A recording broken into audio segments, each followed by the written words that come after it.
make it was because I could see the body of it was an SUV, and like I said, I thought it was either the make, like the Mercury, or a Ford, and so I was just paying attention to the emblem when the grill got closer and I saw it was a Ford. I wasn't looking for any damage.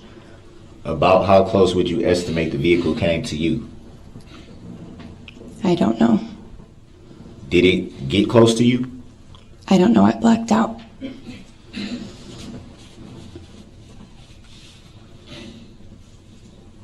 Do you remember what side of the road you were on when you blacked out? Yeah, I was on, if you are looking at the truck, I was on the left side. So if you're walking in the parade, I was on the left side.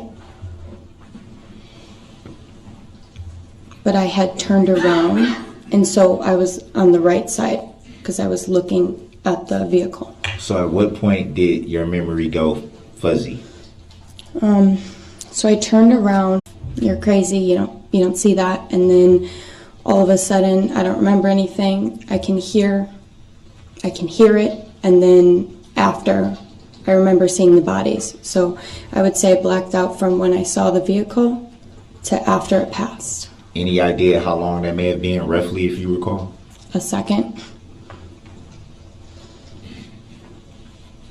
So pretty much like the snap of a finger. Yeah, because it went by so fast.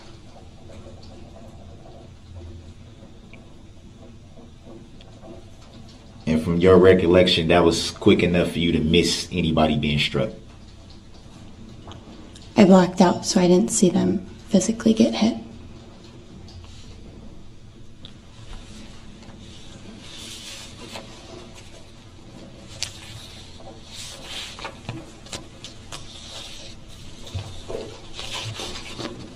Outside of Detective Schwartz, did you... And gave the statement right after I left the hospital, and that was it.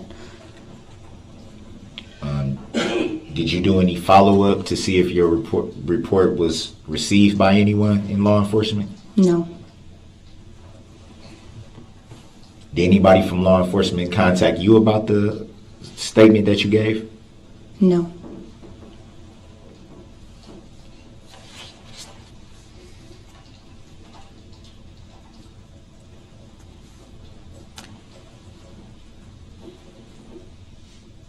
Do you recall at any time reading or seeing a complaint in this matter?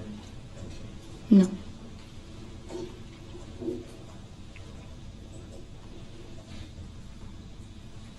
you recall at any time filing any claim in this matter? No. Are you saying with the police department? Yes, with the police department. Yeah, no. I just gave a statement and that was it.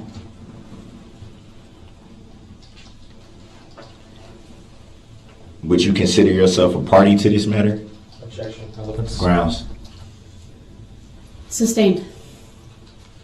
On relevance grounds.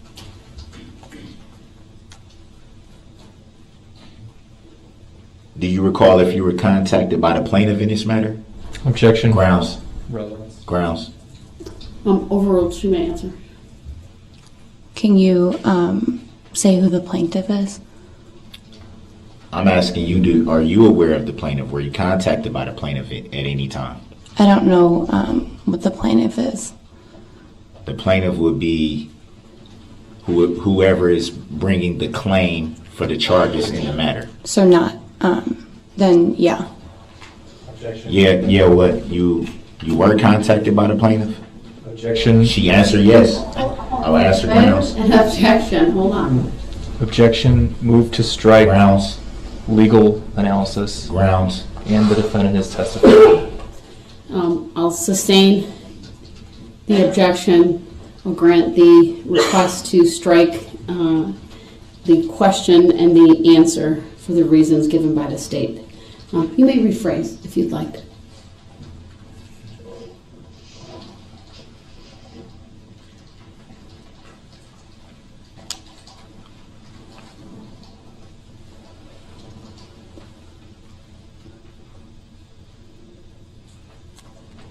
Who were you contacted about testifying? The state. And that, I'm assuming the state of Wisconsin, correct? I just know them as the state, right there. Right there, as in referring to the prosecution table? Correct. Let the record show that she identified the state as the three attorneys at the prosecution table. No objection. Record will still reflect?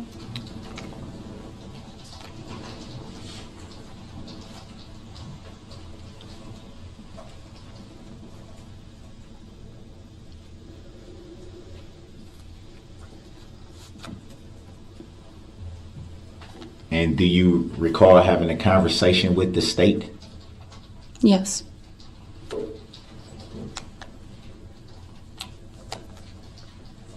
Would it be fair to say that you would identify the state as the plaintiff in this matter? Objection. relevant. Grounds. Sustained.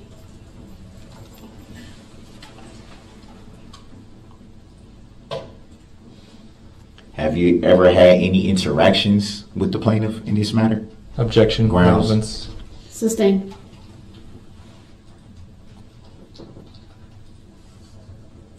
Do you see the plaintiff in the courtroom today? Same objection. Grounds.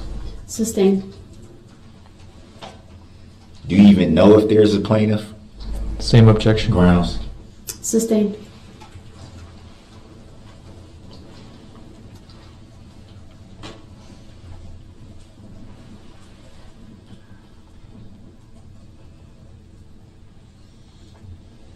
So as far as you know, in your opinion, who would you say is the plaintiff in this matter? Objection. Grounds. Sustained.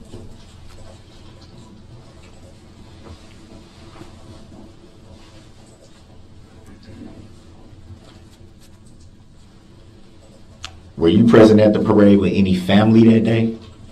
No.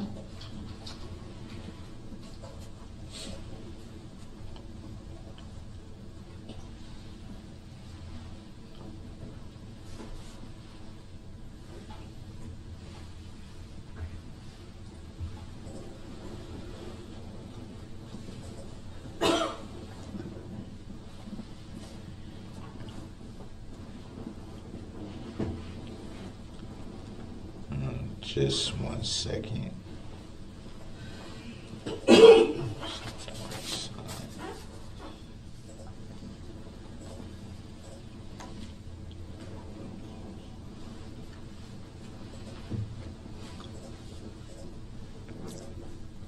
And when you visited the hospital, how did you learn of the injuries to any of your dance team partners? Which hospital are you referring to? I only heard you say Memorial. You might have said two. I think you said Children's one time too. Would that be fair to say? Yeah, that's correct. I guess I would be referring to Memorial. So the only injury, well, not even injury, I only knew Julia had something wrong with her brain at the time because they saw spinal fluid coming out of her nose. And were you told that directly from a doctor? I heard them freaking out and rushing her to a CT scan because I was right next to her, helping them as she seized and vomited. So you overheard from the nurses what the diagnosis was? Yes. What about for Sam? Are you referring to the night of? Yes, when I'm guessing you saw her at some point that night. I did not see her that night. Did you see her at any point? I did. I was there at the hospital the first day she was able to have a visitor. And were you told directly by medical professionals at that time that you were able to see her of any possible injuries? I wasn't told by them. She actually called me. Can I strike that answer for hearsay, Your Honor? No, you asked the question. But the answer was hearsay. But you asked the question.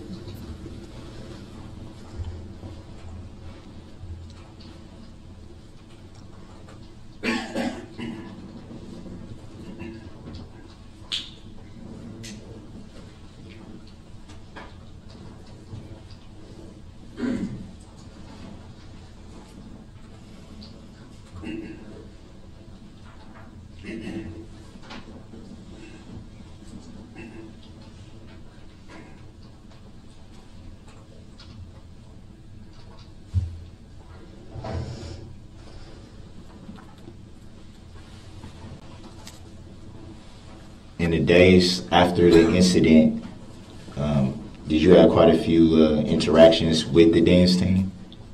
Yeah, we tried to keep ourselves busy, and we did a lot of things together.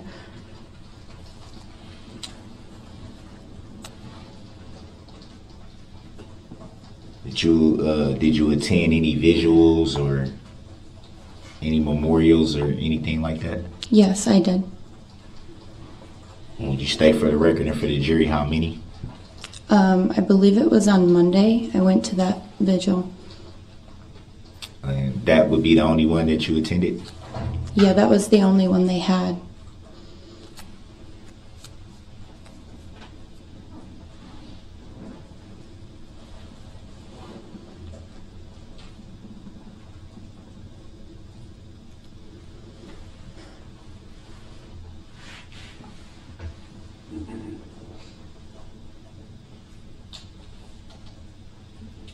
Were you aware of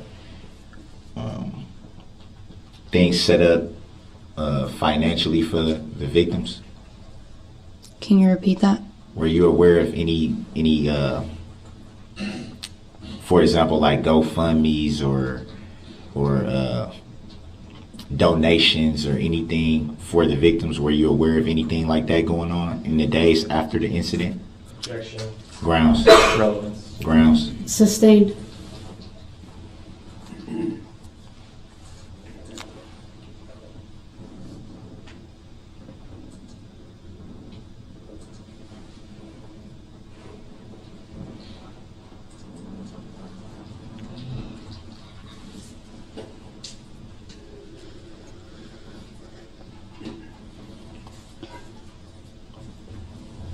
You yourself donate to any causes associated with the incident?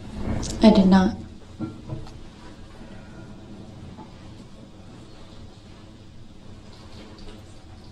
Are you still currently a member of the dance team? Can you tell me which one you're referring to? What is it, stream dance team? Yeah, I am not. I do not work there anymore.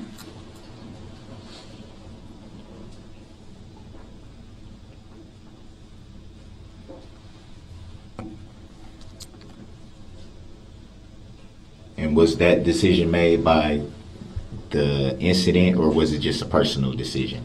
Objection. Grounds. Sustained.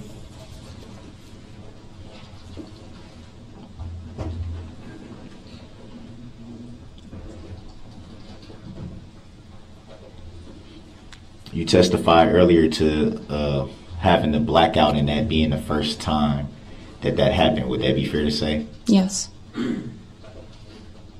Have you had any blackouts anytime since that day? No. First and only time would be that day. Correct. No further questions. Yes, thank you. Ms. Kajewski, with respect to that blackout, you testified that you don't have a visual memory of the SUV actually striking any girls that day. Is that right? Correct. You testified, however, that you remember what it sounded like. Mm-hmm. Describe that. Yes, sorry. Yes, so it sounded like those big orange construction cones just being hit That's what I remember it as. You do have a visual memory of the immediate aftermath of the strike? I do. Overruled. And what is that memory? Objection. Hearsay. You may answer. It's overruled. Just pure chaos, shoes everywhere, palms everywhere, bodies, people screaming, running around, just chaos. When asked on cross-examination what caused your blackout, you said stress and shock. You remember giving that testimony? Yes. At any time in your life before November 21st of 2021, had you ever witnessed an SUV drive through a group of young women? Objection. No. Hearsay. Overruled. Objection. Relevancy. Overruled. You may answer. No. What about any time since November 21st, 2021? Objection. Relevancy. Overruled. No. That's all we have. Thank you. Thank you. You may step down. She may. Thank you. The state will next call Jamie Sutton.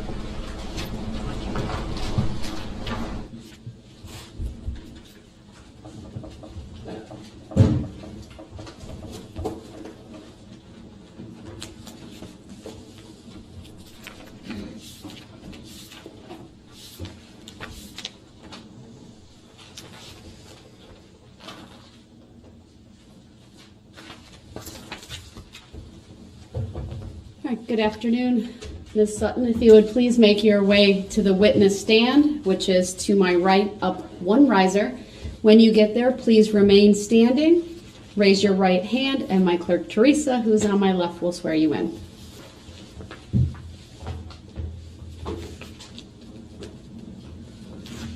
She's right here.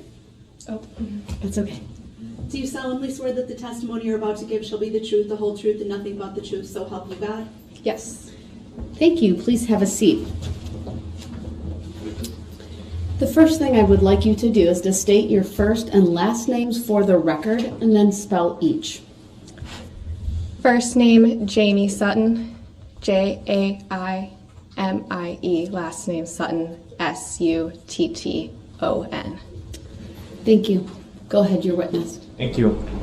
Ms. Sutton, how old are you? I'm 23. Do you have an affiliate, or have you ever had an affiliation with the Extreme Dance Group here in Waukesha?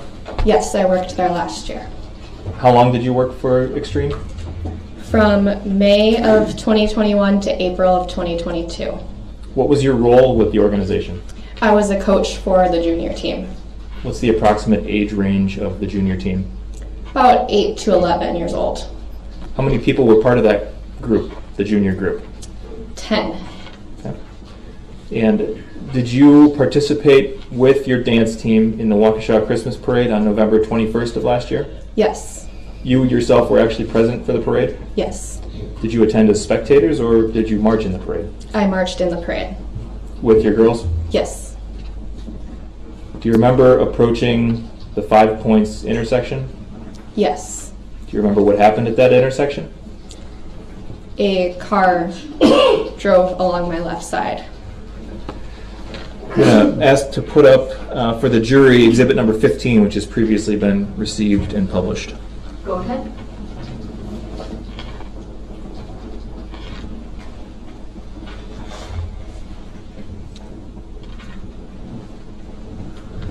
Okay, do you see the screen in front of you? Yes. You see a group of names in a green box, at the bottom of which is titled Waukesha Extreme Dance. Yes. Are you familiar with the names in that list? You can take a few moments to read through it if you'd like. Yes. And the black line connecting that box to a star, you see that? Yes. Does that star accurately represent the approximate location where you and your girls were when the car came through your group? Yes. Okay. I'm going to ask that we display Exhibit 32 and publish it. It's previously been received and admitted. Excuse me, published. Go ahead. This is 1 minute and 23. We're not going to play the whole thing. Ms. Sutton, what I'd like to do is to play this from the beginning And then at a certain point, I'll pause it, and I'm going to ask you to see if you see yourself on the video, okay? Okay. So we're just going to take a look at this from the beginning.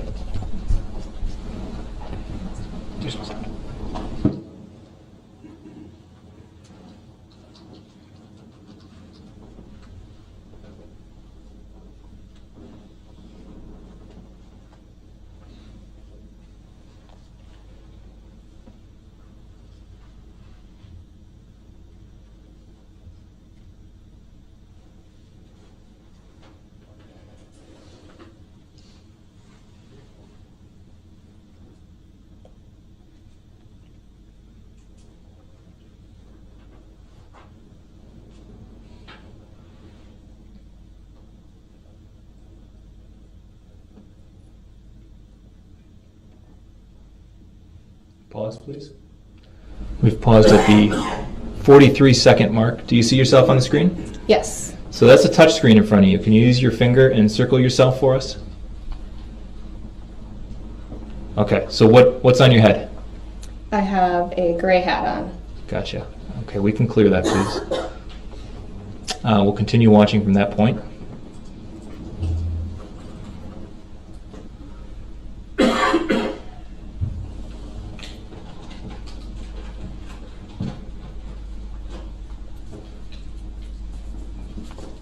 Pause.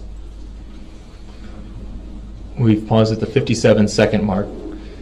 Based on the video that we've seen so far in this exhibit, did it appear to you as though the girls were maintaining their position in the group? Yes. Okay. Can we display for the witness exhibit number 33 and publish this as well, please? It's previously been admitted and published. Go ahead. I would like you, Ms. Sutton, to please take a few minutes or moments and look at this exhibit, read all the names, let me know when you're done.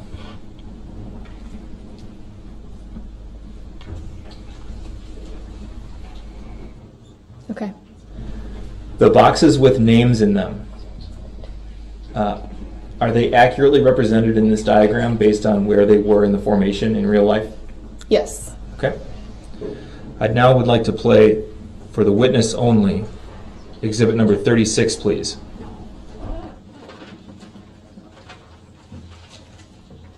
Go ahead.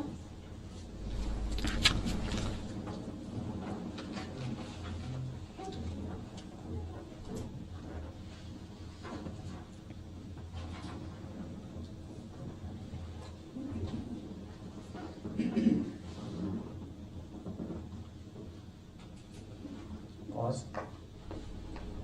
So we've played about 11 seconds for you there. Do you recognize that video? Yes. Have you seen it before? Yes. What does it show? It shows a car hitting some of our girls.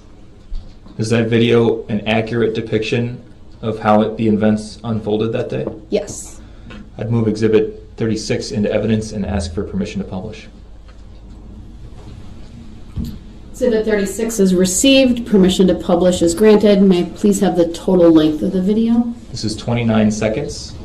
We're going to play from the beginning, and we're going to turn the audio on.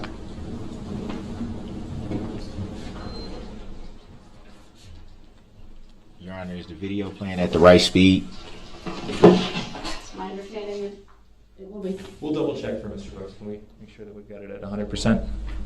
Yep. It just wasn't. It had to be turned up. So that means when it was just showed, it wasn't playing at the right speed. I think I can just very simply clarify.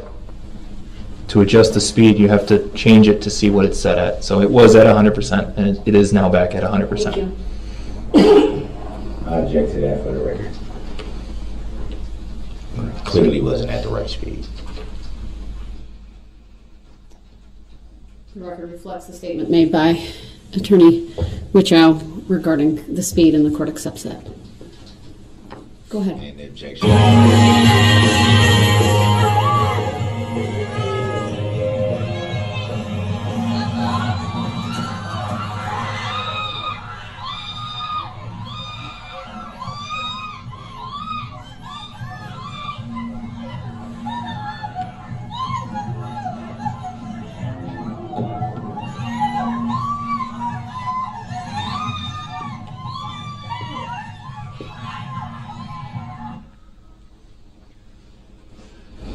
Okay, I'd like to go back to the beginning of that, please.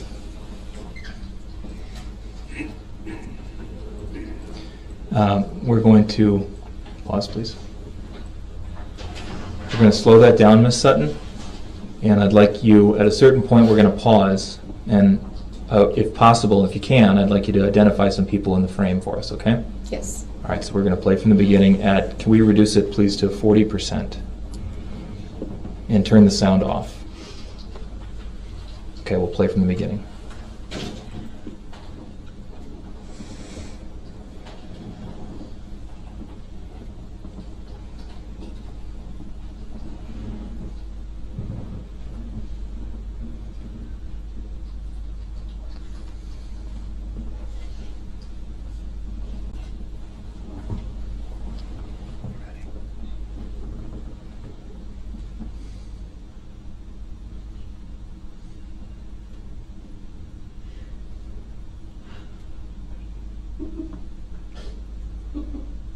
Pause.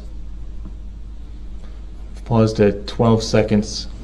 How many people do you see laying on the ground, Ms. Sutton? I see one person laying on the ground in this frame. And can you circle them for us? Who is that? That is Vivian. What's her last name? Ural.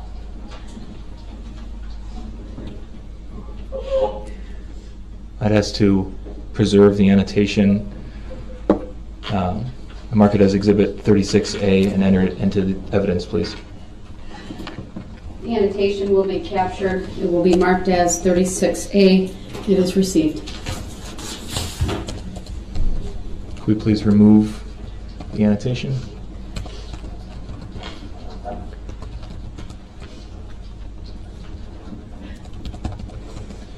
And could we go frame by frame for a few frames here?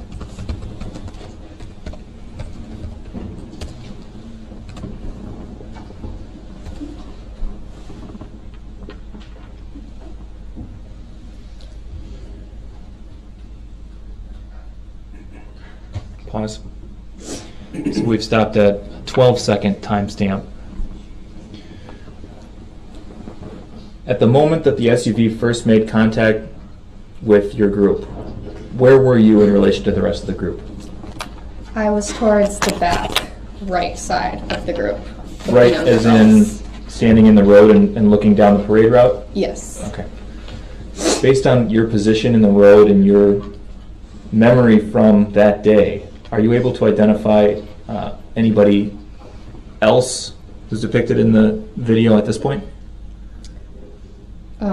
I believe that's Olivia Stover in the left. And what color is her hair? Brown. Could you please circle Olivia for us?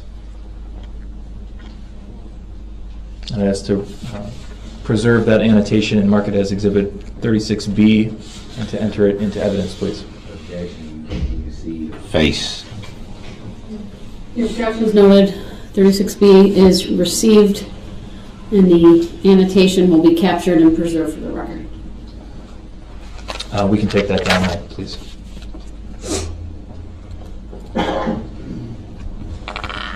Ms. Sutton, can you walk us through your memory of what happened as the SUV began to go through your group?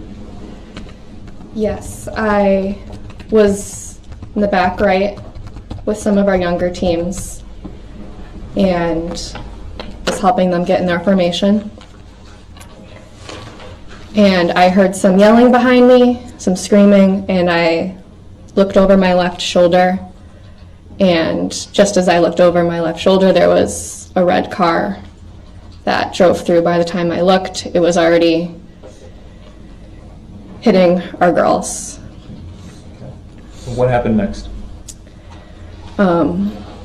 Girls that were not injured started to run over to the sidewalk. So I started to gather them all in one area. What happened next? I tried to reunite those that I could with their parents. Those that I couldn't, I took with me, and I heard there was an active shooter.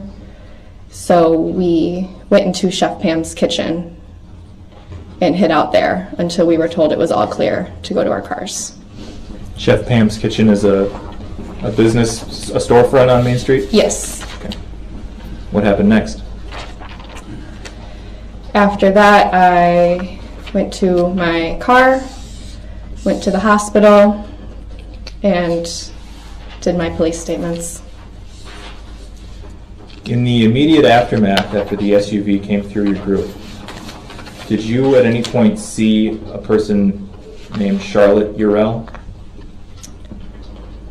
Not that day. Okay. You know who Charlotte Urell is? Yes. Can you explain for us her relationship to the extreme dance group? Overruled. You may answer. She is the older sister of 2 of the Waukesha extreme dancers. Was she with your group in the parade? Yes, she was handing out candy. Okay. And you said you didn't see Charlotte that day. When did you next see her? Well, I saw her that day before the parade started, but I didn't see her in the aftermath. Okay. When did you see her after the SUV went through the group? When's the next time you saw Charlotte Urell? Weeks later at the dance studio. Okay. And did you make any observations of Charlotte at that time? She was on crutches. Do you know why she was on crutches? Overruled. She was hit by the car that drove through. During the parade? Yes. The red SUV we saw in the videos you watched? Yes. Okay. What about Grayson Urell? Do you know who that is? Yes. Who's that? He is the younger brother of 2 of the Waukesha extreme dancers. Did you see Grayson Urell marching with your group during the Christmas parade? Yes. Before the SUV came through the group? Yes. Did you see Grayson Urell at any point after the SUV came through? Not that day. When is the next time after the SUV came through your group that you saw Grayson? Weeks later when he was discharged from the hospital after being hit from the red SUV. Okay. And what personal observations did you make of Grayson at that time? He had a large cast on his arm. I believe he might have been in a wheelchair or crutches. Can you describe for us the uniform that you girls were wearing that day? They were wearing black leggings, black Waukesha extreme jackets, white Santa hats with light-up headbands attached to them, white light-up gloves, and white pom-poms.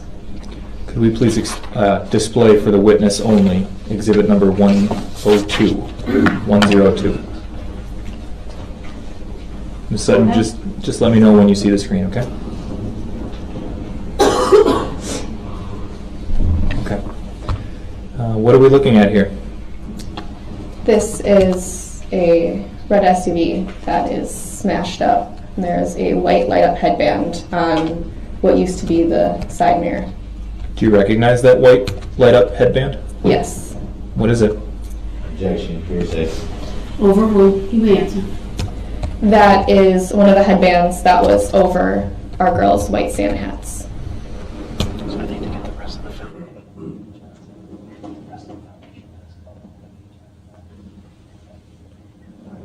Is this photo an accurate depiction of how that headband looked the day of the parade? Yes. Before? Obviously, it's not on anybody's head right now. Yes. Okay. I move exhibit 102 into evidence and ask for permission to publish.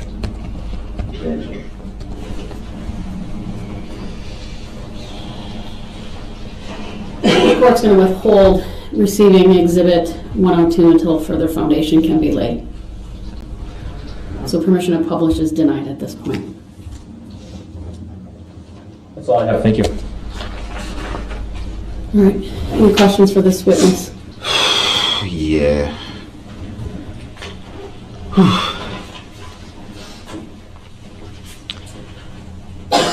Do you recall what time you arrived at the parade that evening? The parade started at 4. I believe I was there around 3:30. Did you come with anybody, or? I came with Alyssa.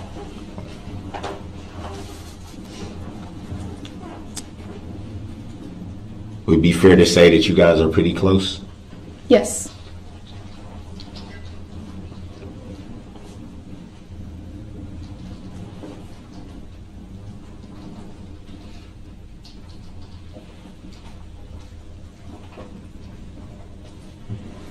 Do you recall giving a statement to Detective Schwartz?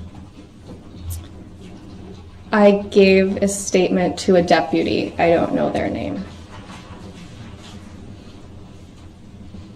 Do you recall at what time that was, roughly after the incident?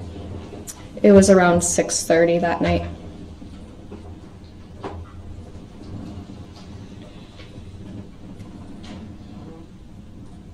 Do you remember where you were when you gave the statement?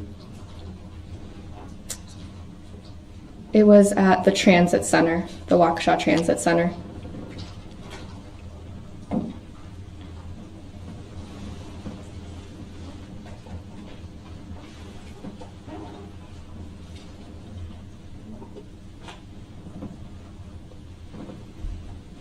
And when did you first notice a vehicle approaching? I heard screaming and yelling behind me, and that was when I looked over my left shoulder.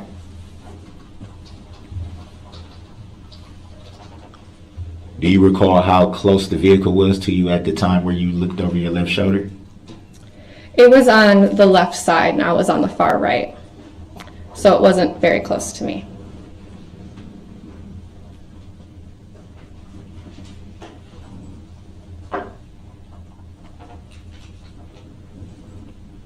Were you able to identify any driver of the vehicle? No. Would it be fair to say that you referred to it, the vehicle, numerous times as car? Yes. Would it also be fair to say that you then identified it as an SUV? Yes. So what exactly did you see? What type of vehicle did you actually see, an SUV or a car? It was an SUV. Any reason why you would refer to it as car? I refer to all cars as just cars, no matter what they are. If it's a truck, it's still a car. Would it be fair to say that certain vehicles look different than others? Absolutely.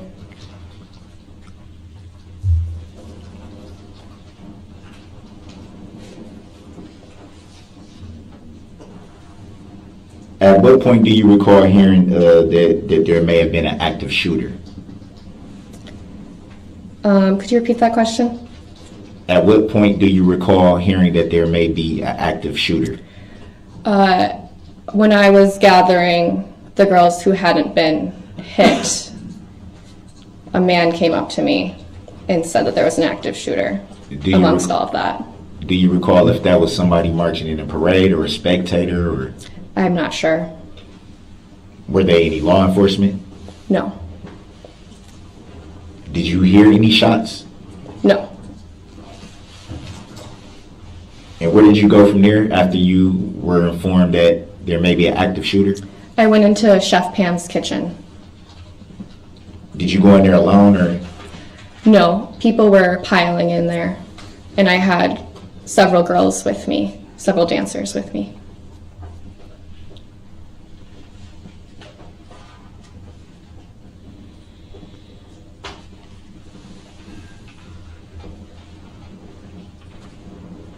You were shown a few videos. Do you recall seeing those before today? Yes. How many times have you seen them before today? At least 10 times. So pretty frequently you've seen them. Yes.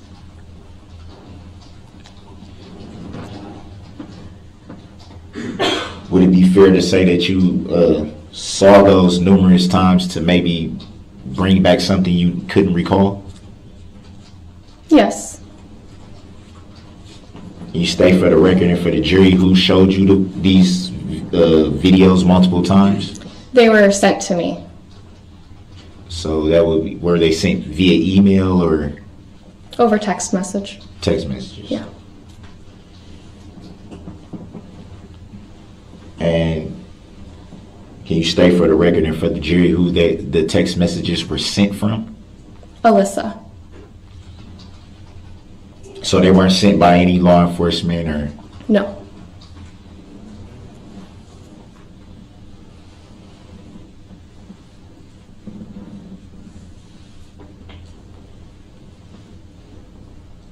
to the best of your knowledge, can you recall how Alyssa was able to obtain the videos that you saw today? I'm not sure. So she never mentioned that to you in any way at any time? No.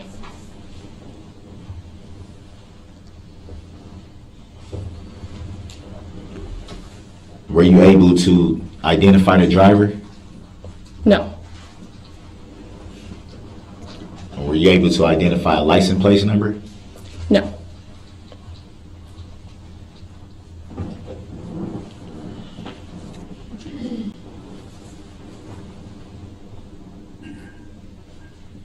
Were you injured during the incident in any way? No.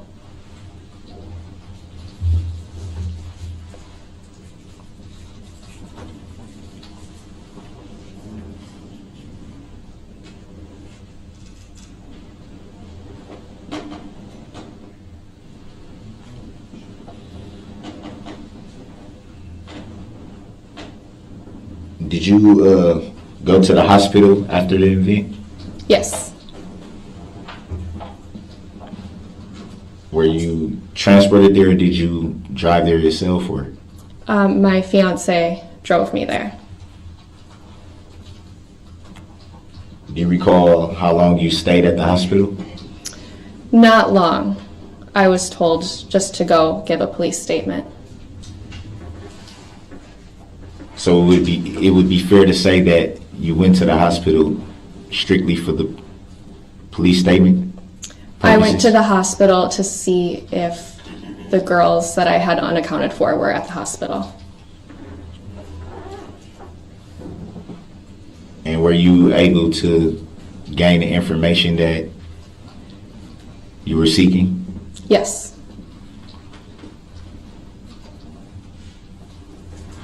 So that would explain the brief stay at the hospital? Yes. Did you learn any additional information at that point? Nope.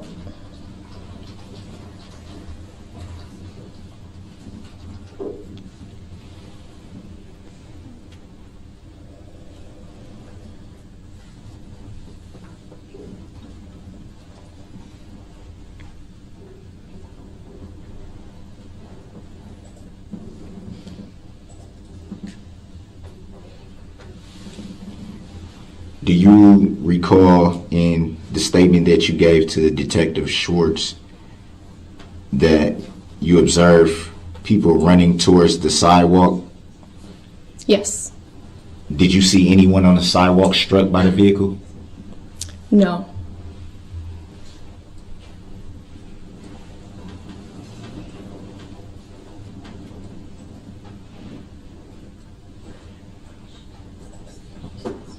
Do you recall stating that you were waiting inside of a building for what seemed like a long time? Yes.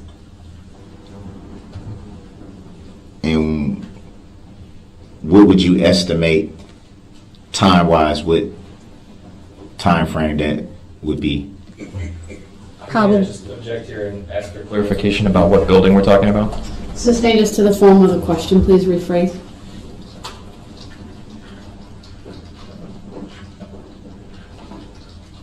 Well, from the report, it just says they needed to seek shelter inside of a building, so it doesn't say the name of the building in the report. I guess that's why I didn't refer to a specific name of the building. Just ask your question, Mr. Brooks. Please rephrase. How long would you estimate you seek shelter? Probably around an hour. And did you immediately leave from that point? I made sure all of my girls were reunited with their parents and family members. And once they were all reunited, then I left.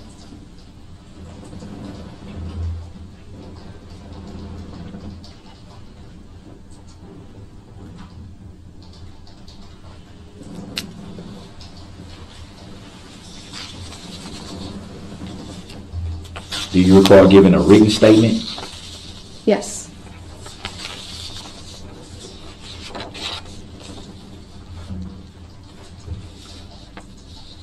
Do you recall who you gave the written statement to?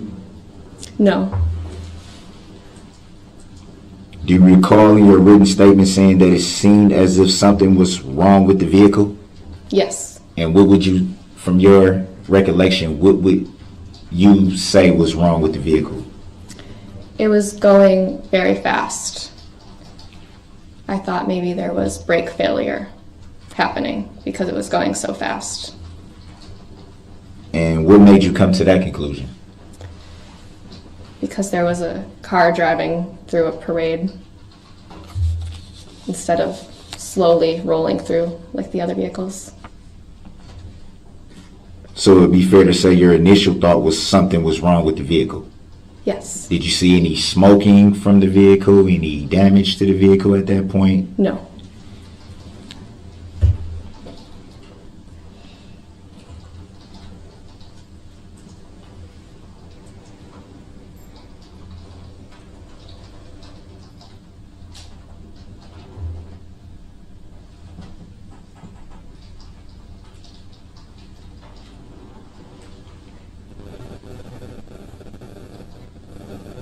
Did you observe where the vehicle went after it passed you? No. Did you see anyone struck after the vehicle passed you?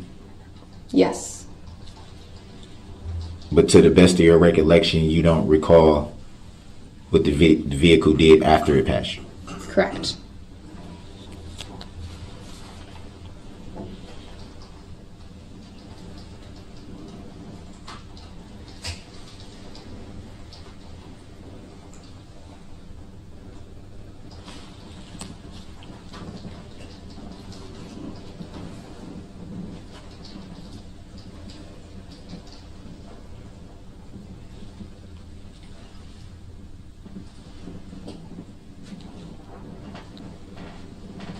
Would you say it was pretty loud that night?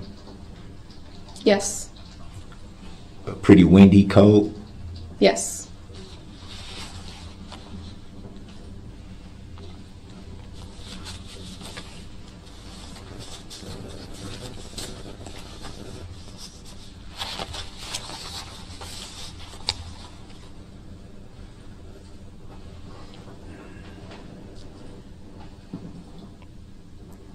After you had been waiting in the building for a while, who came and informed you guys that it was okay to leave at that point? It was police that came and told us we were clear to go. Was it one officer, a couple Just of one. them? Two of them? Just one. You don't recall their names by chance? No. At that point, did you ask the police officers for any information about the active shooter? No.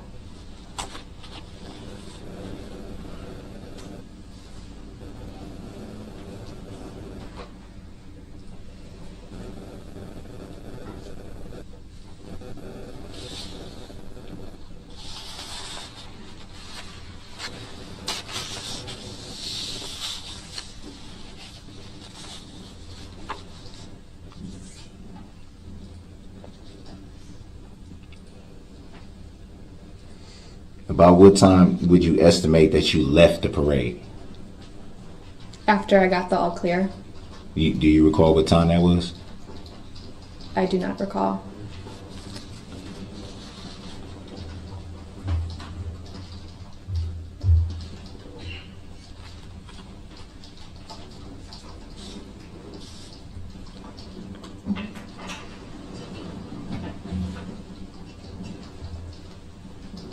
Do you recall if the vehicle had any tinted windows?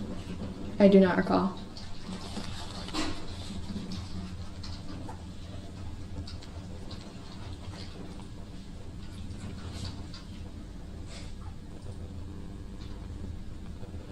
Were you close enough to the vehicle to make out the make and model of the vehicle? No.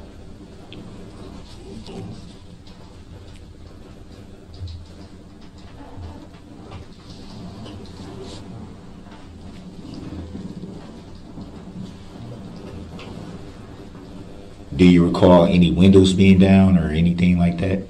No. Do you recall anything being tossed from the vehicle, falling out of the vehicle? No. So it's just pretty much just moving straight. Yes.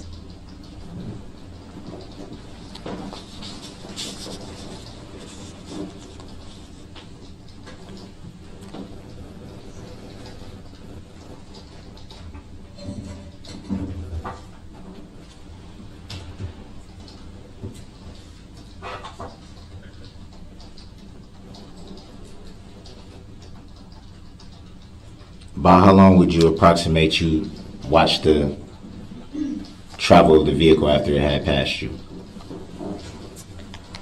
I didn't watch the vehicle after it went past me. I was looking at the dancers on the ground.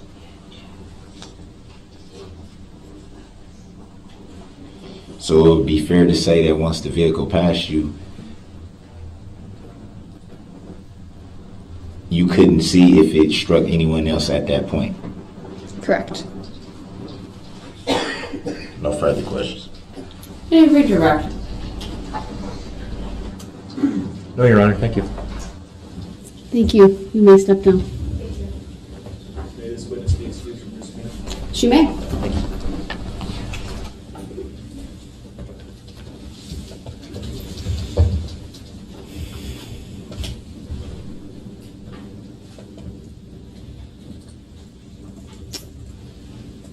Please call your next witness. The state calls Detective Mike Carpenter.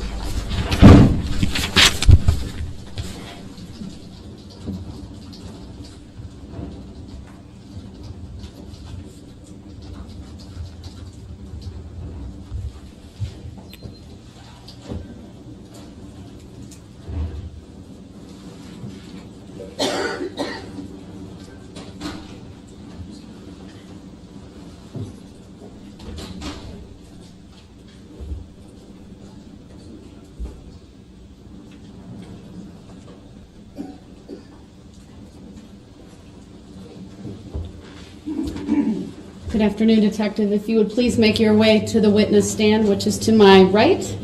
When you get there, please remain standing. Raise your right hand. My clerk, Teresa, who's on my left, will swear you in. Do you solemnly swear that the testimony you're about to give shall be the truth, the whole truth, and nothing but the truth, so help you God? I do. Thank you, sir. Please have a seat.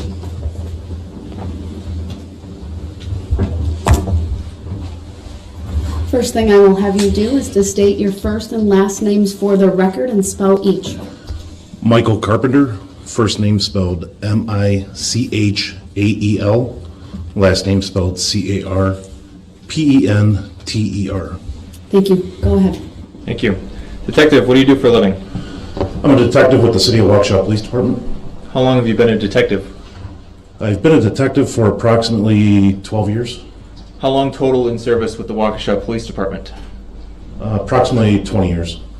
Is that your first job, Waukesha Police Department? I worked a brief stint for about 6 months each at the Town of Brookfield Police Department part-time and the Town of Merton Lake Patrol part-time before moving on to the City of Waukesha.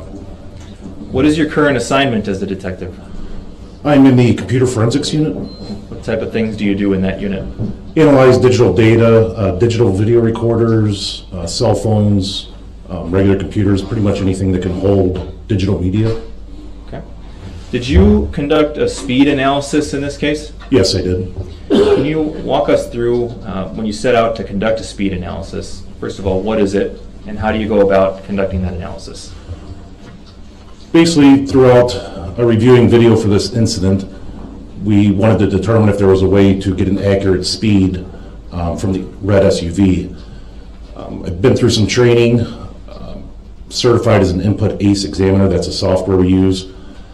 And we determined that there were cameras that existed along the parade route on West Main Street that may have held useful information. Specifically, we were looking for surveillance video that was still in its native proprietary format that would still hold that metadata that would let us conduct a speed analysis. I did locate Bosco Social Club, which is a bar located at 260 West Main Street in the City of Waukesha, that had a proprietary format that I believe that let us do that analysis. How many cameras were affixed to the Bosco's storefront? There were two, one on the southwest side of the building and one on the southeast, at least that we used. I believe they also have video inside and towards the rear of the establishment, but we were concerned with the cameras facing West Main Street. So once you get the surveillance video, what do you do with it? I viewed the video to determine if it would be suitable. The video was, in my opinion, pretty high quality. I could see the vehicle clearly traveling westbound on West Main Street, so we believe that we'd be able to explore that further and try to conduct the analysis from that. So what did you do? The next step was we had to determine what an accurate frame rate was for the camera. Most surveillance systems have what's called a variable frame rate. In defining a frame, basically a video is a series of still images or frames put together to show motion. However, that can vary from frame to frame. That timing may not be exactly the same. We went down to Bosco's and placed a device in front of each camera called a VFR light board that's supplied and calibrated by the company Input Ace. We placed it in front of each camera, and that board's got a series of flashing lights that have timing in them. Recorded a video of that board from each camera, and then returned to my forensic lab and placed that into the Input Ace software, and we were able to calculate the timing more accurately between each frame, so we had a more scientific approach to it. And what did you do with that information? Once I had that information, let me back up. Prior to having that information, I had also asked Specialist Plata of our Criminal Evidence Forensics Unit, our traditional forensics, to respond to the area of Bosco's and use the department's, it's called FARO, F-A-R-O, their 3D laser crime scene mapping device. They mapped various points in front of Bosco's, and we were able to basically find the orientation and the position that the eastbound camera was facing. And then once that was done, we could take a screenshot of that 3D scan, which measures, my understanding is, millions of points. Once I had that done, I was able to bring that into Input Ace software to begin the overlay process where I could overlay the images on top of each other. So we brought the screenshot of the 3D scan in, brought a partial video in of the red SUV traveling westbound. It began to compare points from the 3D scan and the video, and began to plot those points. For instance, a intersecting crack in a sidewalk. If I could see it in the 3D scan, I would plot that point and then match it up in the video. Did that over a number of points, and then that enables us to lay the video identically on top of the 3D scan. Once that was complete, then that's where we started bringing in the light board video to find out the timing, to find out how many milliseconds or seconds passed in this incident. In this particular video, I was concerned with frames 35 through 60 of that vehicle traveling westbound. Once I obtained the timing from the VFR light board, I determined that, with the assistance of the software, that the average was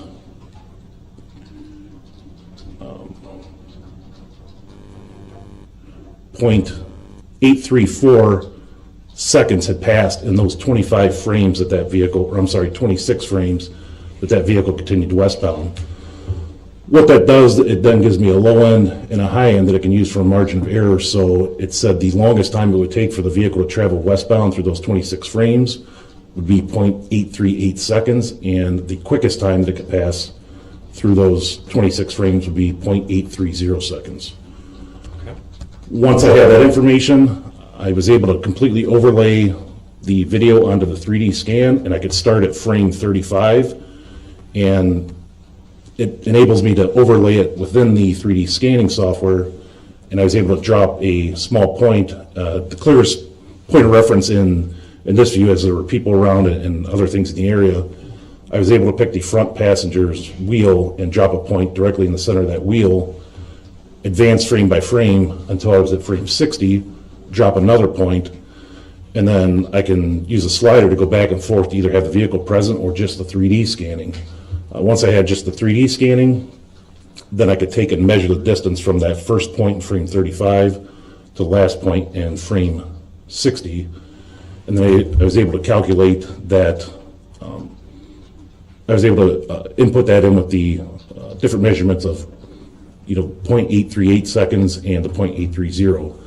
When I did that within the software, it told me that the distance was 12.7477 meters. When I converted that to feet, I believe it was 41.8231 feet. That allowed me to compare that with the fastest that the vehicle could travel and the slowest that the vehicle could travel. And with the margin of error, convert that to feet per second and then miles per hour, which came up with a measurement for those 26 frames of 33.7 to 34.6 miles per hour in those particular frames. Okay. Can we project for the witness and for the jury exhibit number 15, which has previously been received and published? Go ahead.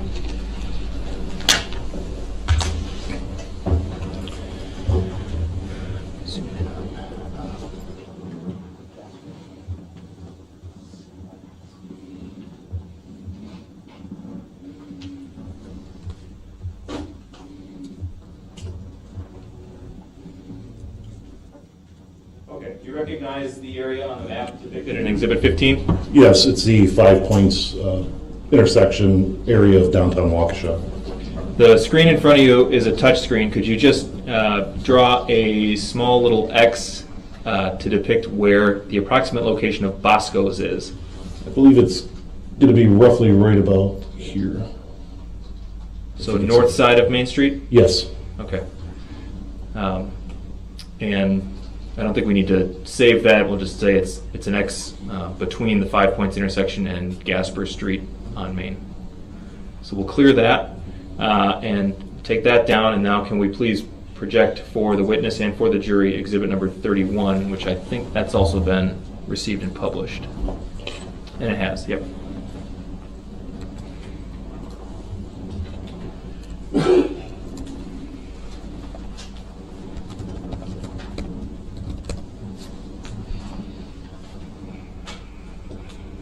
Okay, you see the screen in front of you? Yes, I do. Is this the video from Bosco's that you have been talking about today? Yes. Okay. Let's start at about the 10-second timestamp.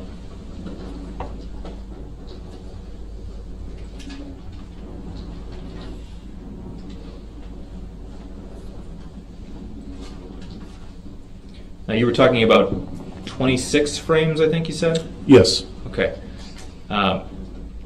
Let's slow this down to about 50%, please. And we'll play from this point. 9 seconds? Sorry, yes, 9 seconds.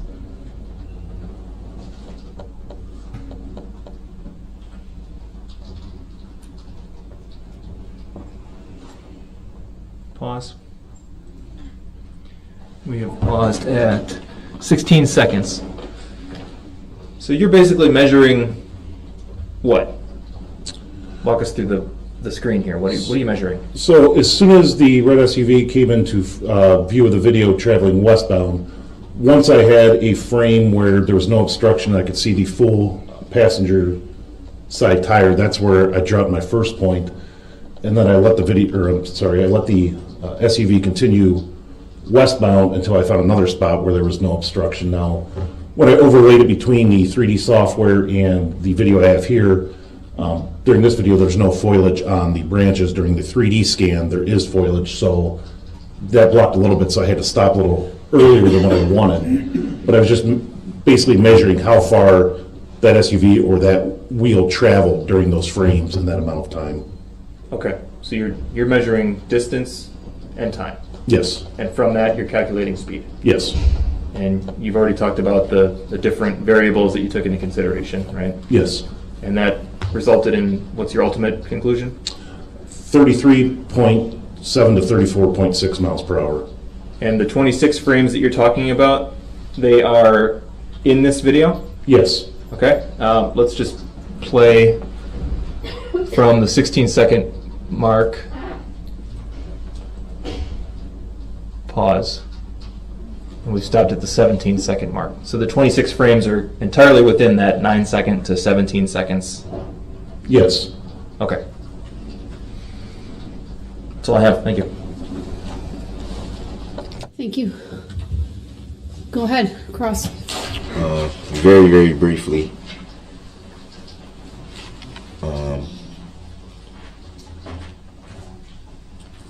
You stated earlier that in reference to traveling through frames that sometimes you may encounter problems with the estimation. Would that be fair to say? No, I don't believe that was my testimony. You testified to at one point or another that sometimes exact timing of speed could be a little inaccurate. No, I don't believe that properly characterizes. What were you referring to at that? I was referring to that digital video recording systems, surveillance systems, they use something that's called variable frame rate. I can't say that every single one does, but almost all of them do. That from frame to frame, it could change by a millisecond, hundreds of milliseconds. To do this the most accurate and scientific way possible, that's why we conducted it the way we did with the variable frame rate board. So there can be sometimes miscalculations. Is that fair to say? I don't believe so in the way we performed it, no. Well, I was referring to the process in general, which you just stated that sometimes by milliseconds, hundreds of milliseconds, a millisecond, that sometimes there can be miscalculation. Not sure I'm completely understanding the question. Are you asking in this specific example or just in general? The process in general. Somebody conducting an analysis a completely different way, it's possible, but in this analysis from my training experience is the most scientifically possible way we can do it. And before this occasion, had you used the same method that you used for this occasion? Yes. How many times? I had not used it in a live case yet. This was our first chance to do this, but I had done it a number of times in our training examples. But the first time you've done it in a live case? Yes. Can you state for the jury what is the difference between a live case and any other case? There really is no difference. The training examples are hands-on, and the process we follow through all those examples to establish competency is exactly the same way we would do it for any other investigation.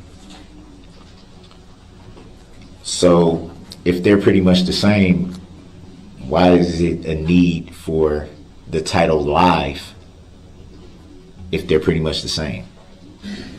It was just a term I used to say this was the first investigation we've used it in. So were the other cases just pretty standard cases then, not live investigations? They were training examples that came from actual investigations that those agencies gave permission for their case files and their data to be shared as a training example and to recreate their examinations. So there weren't active investigations to the best of your knowledge? Correct. They were adjudicated.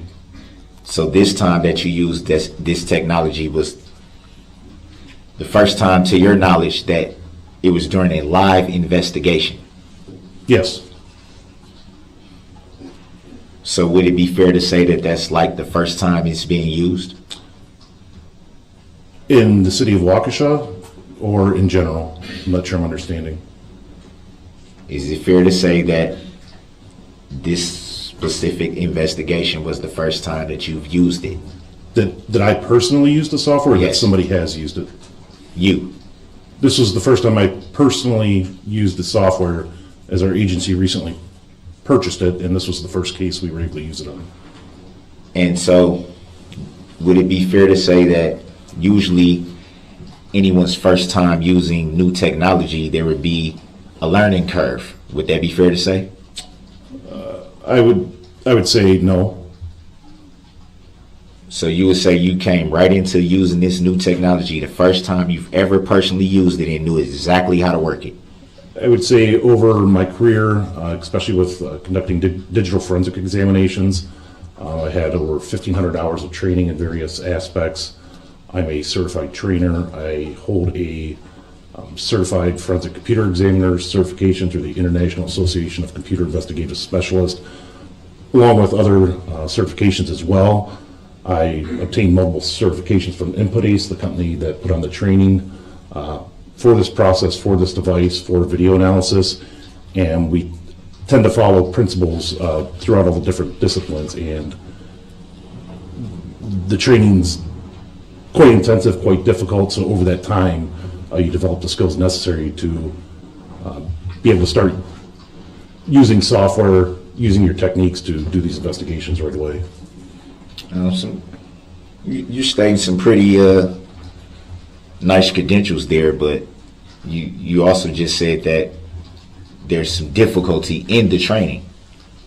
Would any of that difficulty lean towards the learning curve of working the software?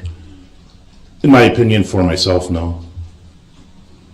So you pretty much can come into new technology and just know exactly how to work it. You're just ready to go. Objection, argumentative, and Grounds. answered. Grounds. Overruled, he may answer it. This particular, if we're talking strictly about video analysis, I attended a 40-hour class using the software Input Ace along with forensic video analysis at the National Computer Forensic Institute, run by the Secret Service in Alabama. And then I also obtained several certifications through Input Ace themselves. So having approximately 80 hours in training through the video software, this was not much of a learning curve, as I had previously been using Input Ace software for approximately 2 years.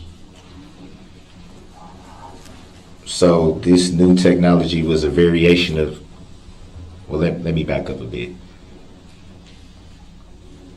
What you're saying is this new technology was a variation of technology that you had already previously been using. Objection. This characterizes the evidence. Grounds. This is not new technology. Grounds. Sustain this to the form of the question. You may re-ask.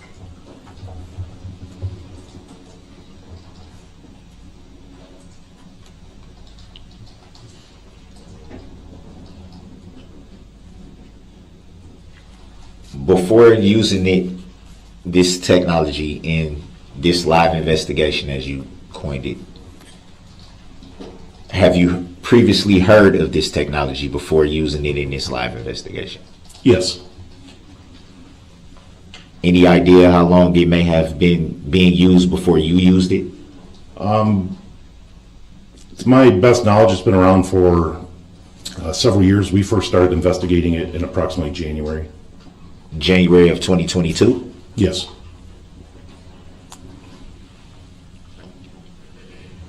You are aware that this live investigation would have been a live investigation in November of 2021. Would that be fair to say? Yes.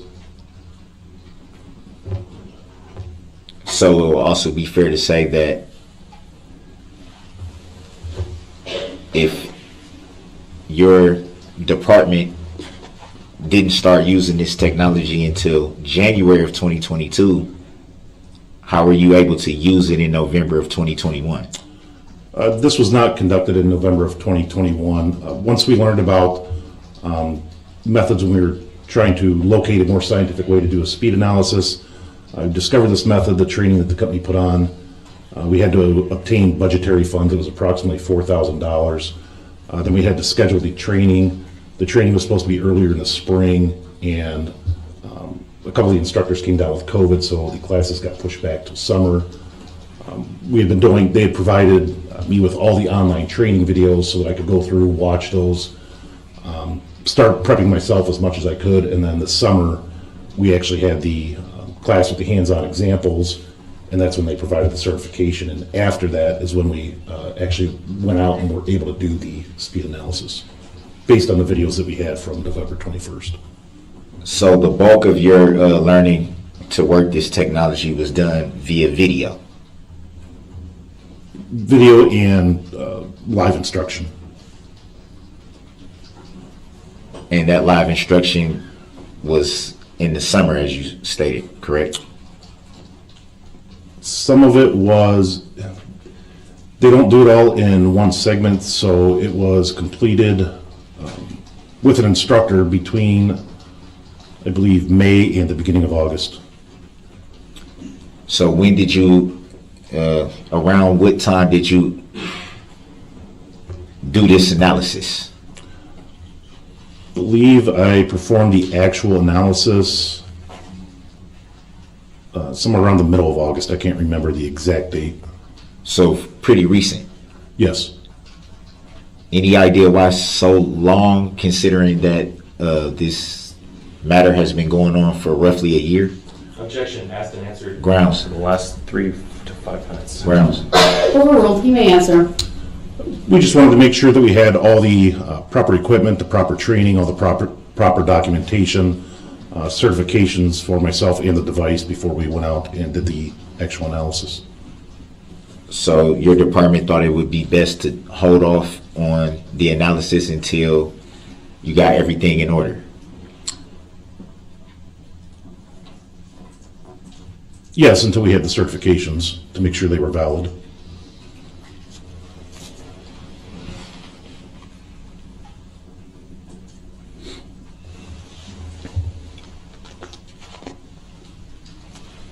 Would it be fair to say that that's a pretty lengthy amount of time to wait to do an analysis in a case that's a pretty big case?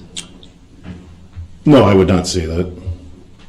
Have you ever had that sort of delay before in any other live investigations? I can't recall specifically if there's been something that delayed our analysis of another piece of evidence, another investigation, but there is a delay to sometimes purchasing equipment for a new piece of technology or a new type of training. When we start talking about digital forensics, we're talking about tens of thousands of dollars for equipment and often anywhere between $3,000 to $6,000 for a week long of training for something particular. So there's a delay because of the financial part of the investigations, or I'm not sure I'm getting with. Sometimes there can be. Any idea how that might apply to this live investigation? I'm not sure I understand the question. How the financial part of the equipment, and as you said, sometimes things can get expensive. Would that apply to this live investigation of why the delay was so long? Objection. Grounds. Relevance. Grounds. Overruled. He may answer. Yes, I believe in January again is when we first started looking at this. We had to obtain the funding, schedule the training, wait for the company to host the training and all of those things before we were ready to proceed with it. Do you recall who you were referred to do the analysis? As far as basically who tapped you to do it? I'm quite sure you're not the only person that does what you does out of your department. Would that be fair to say? no, that would not be fair. I am currently right now the only one certified in forensic video analysis. So who tapped you to be the video analysis for this particular case? I was the only one at our agency that would be able to perform that at this time. Who contacted your agency? Detective Casey. And who does Detective Casey work for, from your knowledge? City Waukesha Police Department. To the best of your knowledge, was Detective Casey made aware that it would be a long delay before the analysis can get completed? Yes, we had discussions about it. Was Detective Casey informed that it would be such a lengthy delay? Grounds. Overruled. He may answer. Not initially. Again, this was supposed to be done a lot earlier in the year. However, due to the limited number of classes they have scheduled, where they're scheduled, and the fact that COVID unfortunately canceled a couple of the classes, that did increase the delay, which I did have conversations with Detective Casey about, advising him that it would be a little bit longer. Were there any, I guess I would say, suggestions that maybe you could use a different technology that wouldn't have caused such a long delay? Not for video analysis, no.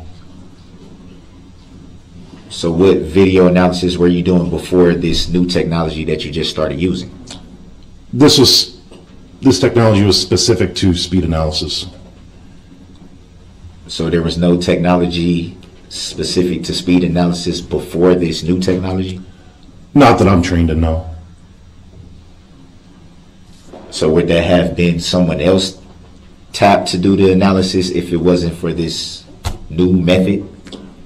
I was concerned with video analysis, and I'm the only one at our agency that can conduct video analysis at this time. As far as other methods outside of digital forensics or forensic video analysis, I wouldn't have any expertise or knowledge to speak on those. I'm a little confused because do you do video and speed analysis or one of the other? Because you just stated, and I think it would be fair to ask, did you just not state that this was pertaining to speed analysis? Yes, I do video analysis for all types of cases, whatever is requested. I am trained to measure speed from strictly video analysis. I am not trained to estimate speed through other means of investigation. So how were you able to come up with an analysis of the speed in this investigation? Based on the technique that I described earlier in my testimony of using the 3D scanning software, overlaying the video of the suspect vehicle traveling westbound on Main Street, plotting the points, and then measuring the distance over the time. Was there any other method? Well, let me back up. Was there any other technology that you could have utilized that same method without a delay? Objection asked. Grounds. Sustained.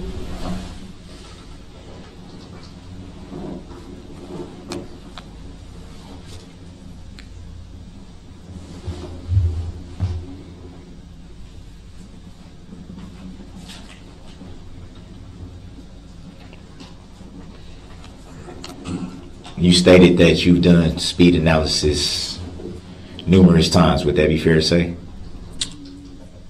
In what regards? In what example? To any cases before this one? In training examples, not in an investigation done by our agency. So it'd be fair to say you yourself haven't done very many speed analysis. I couldn't give you a firm number of how many we did in training over that time, but no, Not we, you. I'm asking specific to you yourself. outside of this current investigation, I have not currently performed any for any other agency yet, no. So would it be fair to say that maybe you could have been off on a few of your analysis, being that it was your first time doing it in a live investigation, as you coined it? No, I would not say that. Grounds. Hold on. What's the objection? Calls for speculation and argumentative. Grounds. Better grounds than that. Mr. Brooks, what was your question again? My question was that would it be fair to say that since he's stated that this was his first time doing a speed analysis in a live investigation, and he hadn't done it before, would it be fair to say that maybe he could have been off a little bit on his calculations, being that it was his first time? Overall, he may answer. I would say no to that. With this, again, we're following the premise of digital forensics. It's a scientific process. We learn a technique, we follow the process, we follow the standards.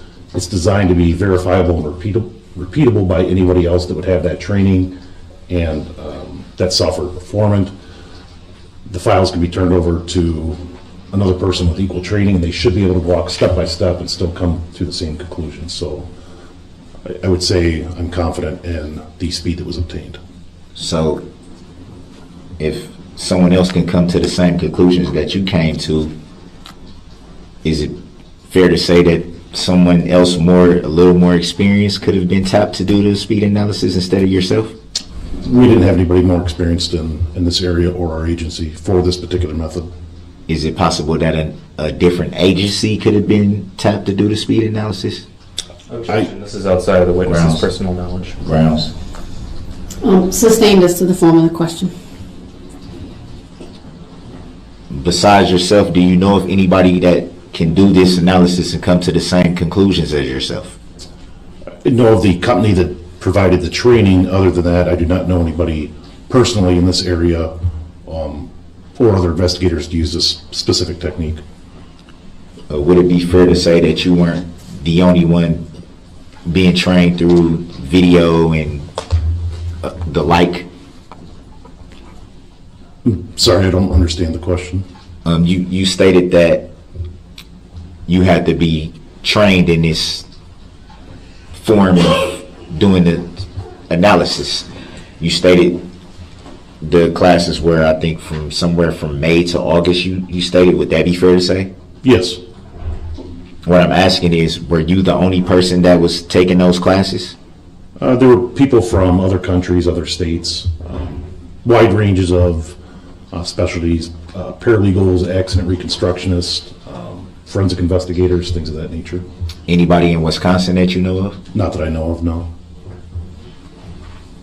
From any other departments that you know of? Not that I'm aware of. So it would be fair to say that you're not sure? I don't know who has exactly what piece of software in each location, but I have not heard of anybody else in this area having the ability to do the speed analysis through video. So it would be fair to say you're not sure? As to, could you clarify one more time, please? I was pretty direct. Mr. Brooks, ask As far, He doesn't understand your question, that's why he's asking. did you know of anyone else that was taking the same training to operate the same equipment and technology that you were? Personally, no, if that's what you're asking. So it would be fair to say that you're not sure? I can say with confidence that nobody in the classes that I was enrolled in were from the state of Wisconsin. There were people from other countries, other states. That's really all I would know about that. I don't. And how did you come to that conclusion? Typically during our classes, we go through an introduction, where we work, where we're from, where we work, who we work for. So it's kind of like, because you did state that they were kind of like video, so I'm assuming that would be online. Would that be fair to say? It was live online training, yes. So it would pretty much be like a classroom from an online setting. Objection. Asked and answered, and I would, relevance. Grounds. It's been asked and answered, so sustain. Next question. About how long did it take when you started to do the analysis? How long did it take from the point that you started into completion? To put everything together, and it wasn't worked on all at the same time because we had to do the camera overlay. We had to go get the readings from the variable frame light board and then start putting all that together. I would say hours-wise,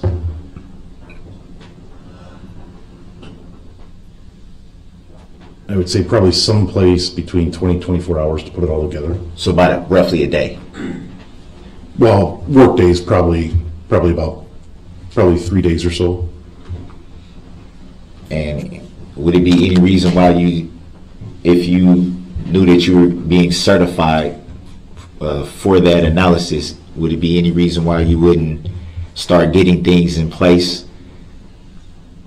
beforehand to be ready to go as soon as you needed to be ready to go? I had the surveillance videos that we were using from Bosco Social Club in place. I asked Specialist Platt and Specialist Schmidt to assist with the 3D scanning prior to having the last certification in place, so that everything was there and ready to go once I had that certification. So it'd be fair to say that you had help in getting everything ready. With the 3D scan, Were you at any time trained in the 3D scanning? I am not currently trained in the operation of the Faro. That's why I requested Specialist Platt and Specialist Schmidt to perform that scan. Do you know if those two specialists, I missed the name, so I don't want to butcher them, so I'm just not going to say it, but it'd be fair to say it was two. Would that Yes. be fair? Were any of those two trained in the same speed analysis training as yourself? No, they are trained in forensic crime scene mapping using the 3D scanner, not digital forensics or video analysis. Would it be fair to say that even though they are not trained in the same area as yourself, that they were an essential key part to putting everything together? The 3D scanning software is an essential function to be able to perform this particular analysis, yes. So it would have been, it's fair to say it would have been a task if you would have had to do it by yourself. I wouldn't be able to perform the analysis without the 3D scanning. Did that in any way cause any delay? No.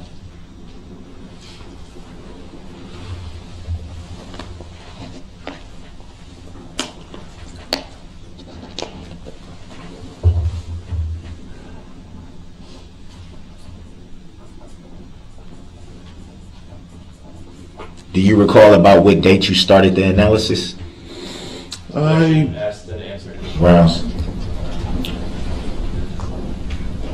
Overruled, he may answer. I believe the 3D scanning took place on the early morning hours of, I want to say, August 10th. When I had Specialist Platt and Schmidt perform the 3D scan, they went back downtown early in the morning to try and do it when there was little vehicles as possible on the roadways so that it wouldn't interfere with the actual diagram scan. I want to say the last certification was obtained somewhere right around August 16th, and then it was putting everything together afterwards. I'm sorry, did you state the last certification was obtained around August 16th? The last training class, yes. So at the time that you started, you weren't yet certified? I had not started anything as far as the speed analysis prior to that. Why would you be starting the prep for the analysis if you were not yet certified? Objection. Grounds. Sustained as to the form of the question. You just stated that the preparations to do the analysis started around August 10th. Is that correct? The preparations by Specialist Platt and Specialist Schmidt as to the crime scene mapping was done on August 10th. So when did you come into the fold to start doing your part of the analysis? My part of the analysis originally began with just simply reviewing the video, learning what video would be best, what frames I would want to use, which I obtained my training from the National Computer Forensic Institute in video analysis in April of 2021, and went back through the same training through Input Ace and was already certified through them, so I was already certified for the video analysis portion of itself. The only thing I was waiting on was the materials necessary for the actual speed calculations. And when did you receive those materials to do that part? The certification was obtained on, I believe, right around August 16th. I can't remember if it was that day exactly, but it is fair to say that you had already started work before the date of August 16th. Objection. Asked and answered. Sustained. So when did you actually start to do the analysis? What date was that? Same objection. Grounds. Sustained. Do you know about the date that you completed your analysis? I believe it was somewhere around August 23rd, 22nd, 23rd. So it'd be fair to say roughly about a week or so? Roughly, yes. And do you recall when you actually turned in the analysis information? I believe it was around August 23rd, right around there. Do you recall who you turned the analysis information into? I turned it into my supervisor, who then electronically forwarded it to the Waukesha County District Attorney's Office. Any idea how long it took for it to be viewed? No, I do not know.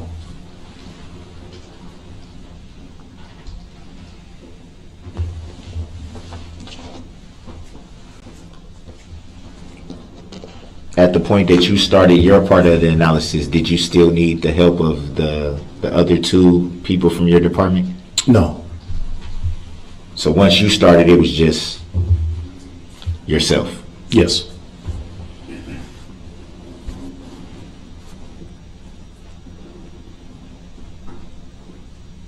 And you were confident that you were fully trained, you wouldn't have any hiccups working this technology for the first time? Correct. You were pretty sure that you would get everything on point? Yes. No further questions. Hey, redirect. Thank you. The video in question from Bosco's Social Club was recorded during the Christmas parade on November 21st of 2021. Is that correct? Yes. You went to Bosco's in August to obtain that video, correct? Or I should say, you obtained that video and then in August conducted your speed analysis with it, right? Yes, that's correct. August of 2022. That's fair. August 2022. I stand corrected. Correct? Yes. Okay. If you were to clean slate, take that video file, start your calculations here today, would you come to the same conclusion in terms of miles per hour over those 26 frames? Yes. Objection, hearsay. Overruled. His answer may stand. The software that we're talking about is called Input Ace. Correct. It started off Input Ace in, I believe it was the earlier part of this year, Axon. They also make tasers, body cameras, things like that. They purchased the company now. It's called, the software is called Axon Investigate. At the start of this, it was called Input Ace. You're certified to conduct speed analysis using that software? Yes. This case is not the first time that you used that software, is that correct? Correct. Overruled. You asked him questions about that, so he gets to redirect. You may answer. Correct. You used the software to conduct speed analysis on prior occasions, right? Yes. As part of your training. Yes. Your training involves using the Faro 3D scanning tool, correct? Well, No, That was not He stated. hasn't provided the answer. So rephrase your question, please. sure. During your training to use the Input Ace software, did you follow the same procedure in terms of using the Faro 3D scanning? Objection. That's hearsay. Overruled. Not hearsay. Go ahead. the procedures were the same, however, during training examples, throughout the country, there's different 3D crime scene scanners out there, Trimble, Leica, Faro, Total. They used various different ones during the training examples of what they had set up. The software worked similar, the methods were the same, regardless of which 3D scanner you use. Okay. And as a result of that training and the multiple times that you used this software to conduct speed analysis, you obtained a certification, correct? Yes. Okay. Are you the first person to testify about speed analysis using the Input Ace software in any court in this country? No. Object. Overruled. His answer may stand. So when reference was made during cross-examination about this being new, air quotes, software or new technology, is that an accurate description of the technology? No, it's Objection. not. I was referring it to it being new to him, strictly to Your himself. objections noted. His answer may stand. Next question, please. Is this this technology, the software program Input Ace, used exclusively by law enforcement? No, it's not. Who else uses it? accident reconstructionists, insurance companies, defense attorneys, law enforcement. It's available to anybody that provides payment, goes through the training, things of that nature.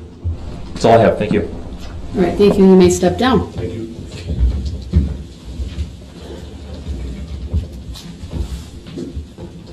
All right, this will be a good opportunity for an afternoon break. I'm going to keep it a little bit shorter, hopefully about 10 minutes for the jury and the parties. All rise.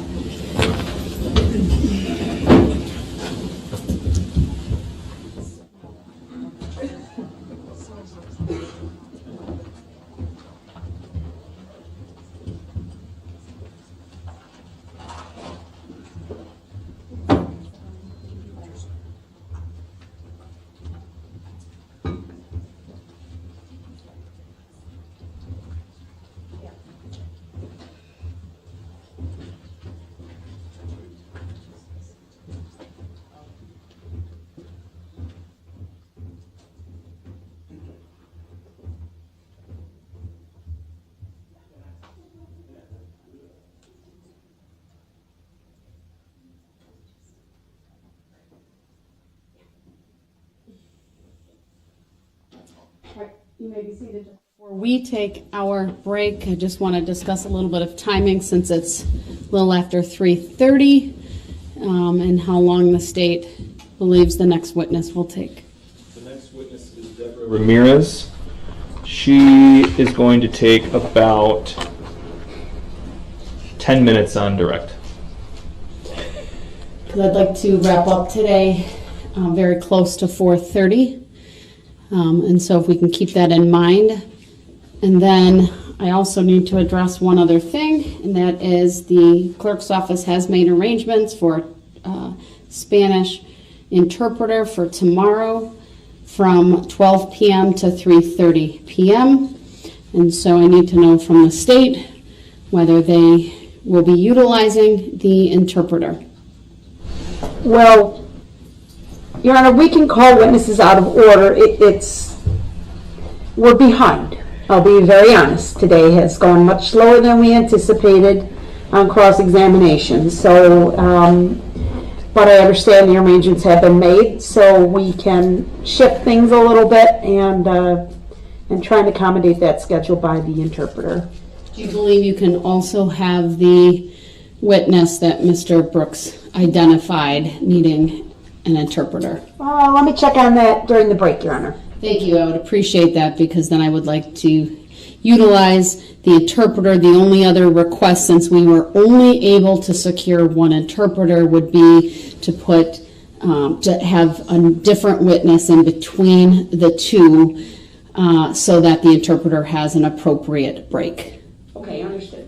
And then, of course, it will also require us to be mindful of when we take the lunch hour, since the interpreter is available from 12 until 3:30.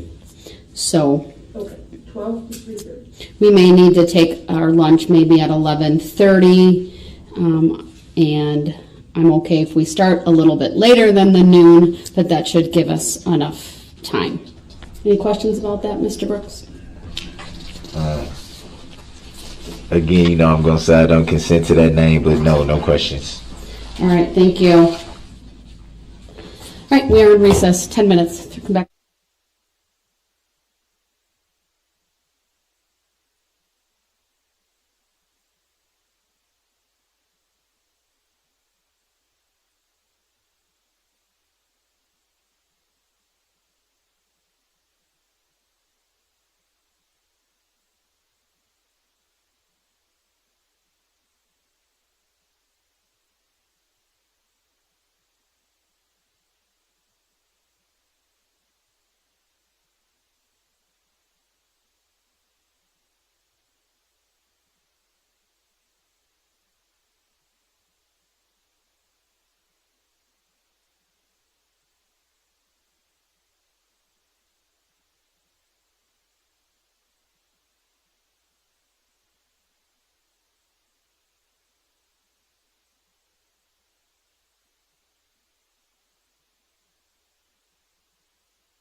The record. All right, we are officially back on the record. Then appearances are as they were before. We'll bring the jury out, and then the state may call its next witness. So go ahead. Perfect time for the record to address their subject matter. The jurisdiction, Your Honor. Be a perfect time. The request to address it is denied. Is that a judicial determination, Your Honor? It's denied. Is that I'm not going to address it right now. I've addressed it previously. There's no new information. Denied. Is it a judicial determination you're making, Your Honor? The record speaks for itself. Can it be filed in a motion? I don't understand the question. Can I file the motion that I've been I'm not going to raising? answer that, sir. I'm not going to direct you to file something or not file something. The jury's coming out. Is that a judicial determination, Your Honor? All right. It's a tacit agreement. It's a tacit agreement.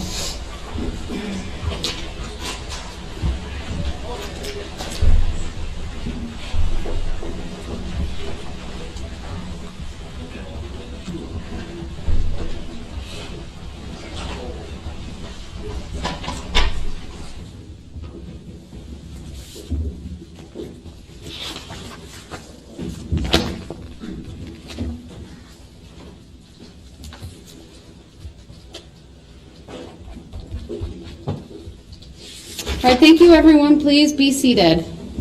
Statement call its next witness. Thank you. The state calls Deborah Ramirez.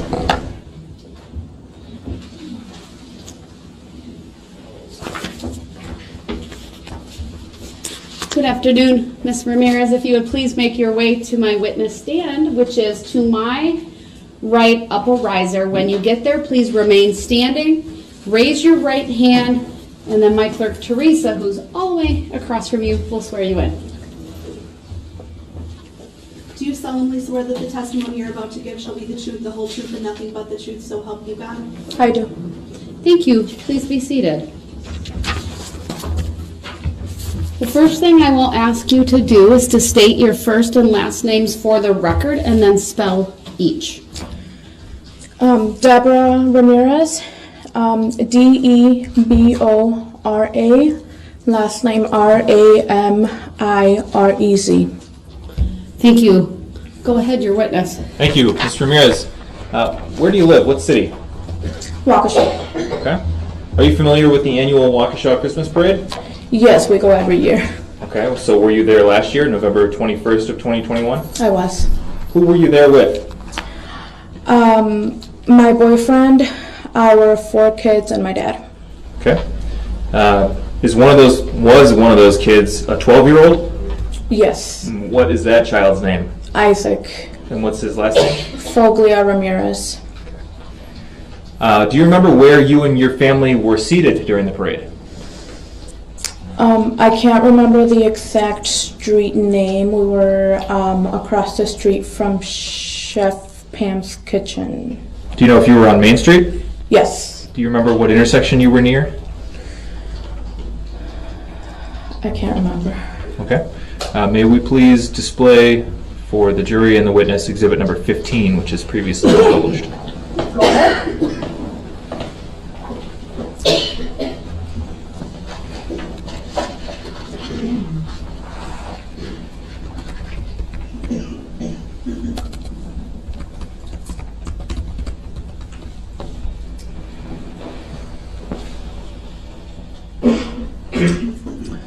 We zoom in a little bit on the 5 points intersection. Okay, do you see the screen in front of you, Ms. Ramirez? I do.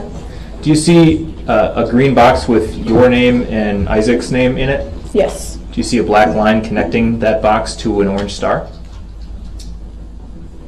Yes. Are you familiar with the area that this map represents? Yes. Okay. In terms of the Sunday afternoon of the Christmas parade last year, is that orange star an accurate representation of the approximate area where you and your family were watching the Christmas parade? Yes, it is. Okay. Do you remember anything significant or out of the ordinary happening while you were watching the parade?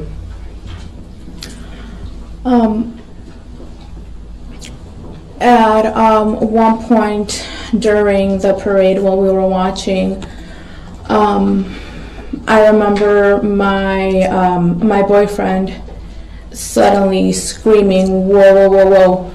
And then when he screams, I looked to my right, and that's when I saw a red vehicle coming right towards us. You previously said that you were across the street from Chef Pam's, Yes. so you would have been on the south side of the street? Yeah. Okay. Do you remember what the vehicle that was speeding towards you looked like? Speeding. Sustained as to the form of the question, please rephrase. Okay, my mistake. I thought that that's what you said. Ms. Ramirez, do you remember what the vehicle looked like as it approached you and your family? It was a red SUV. That's all I remember. What happened as it got closer? I froze as it was coming closer.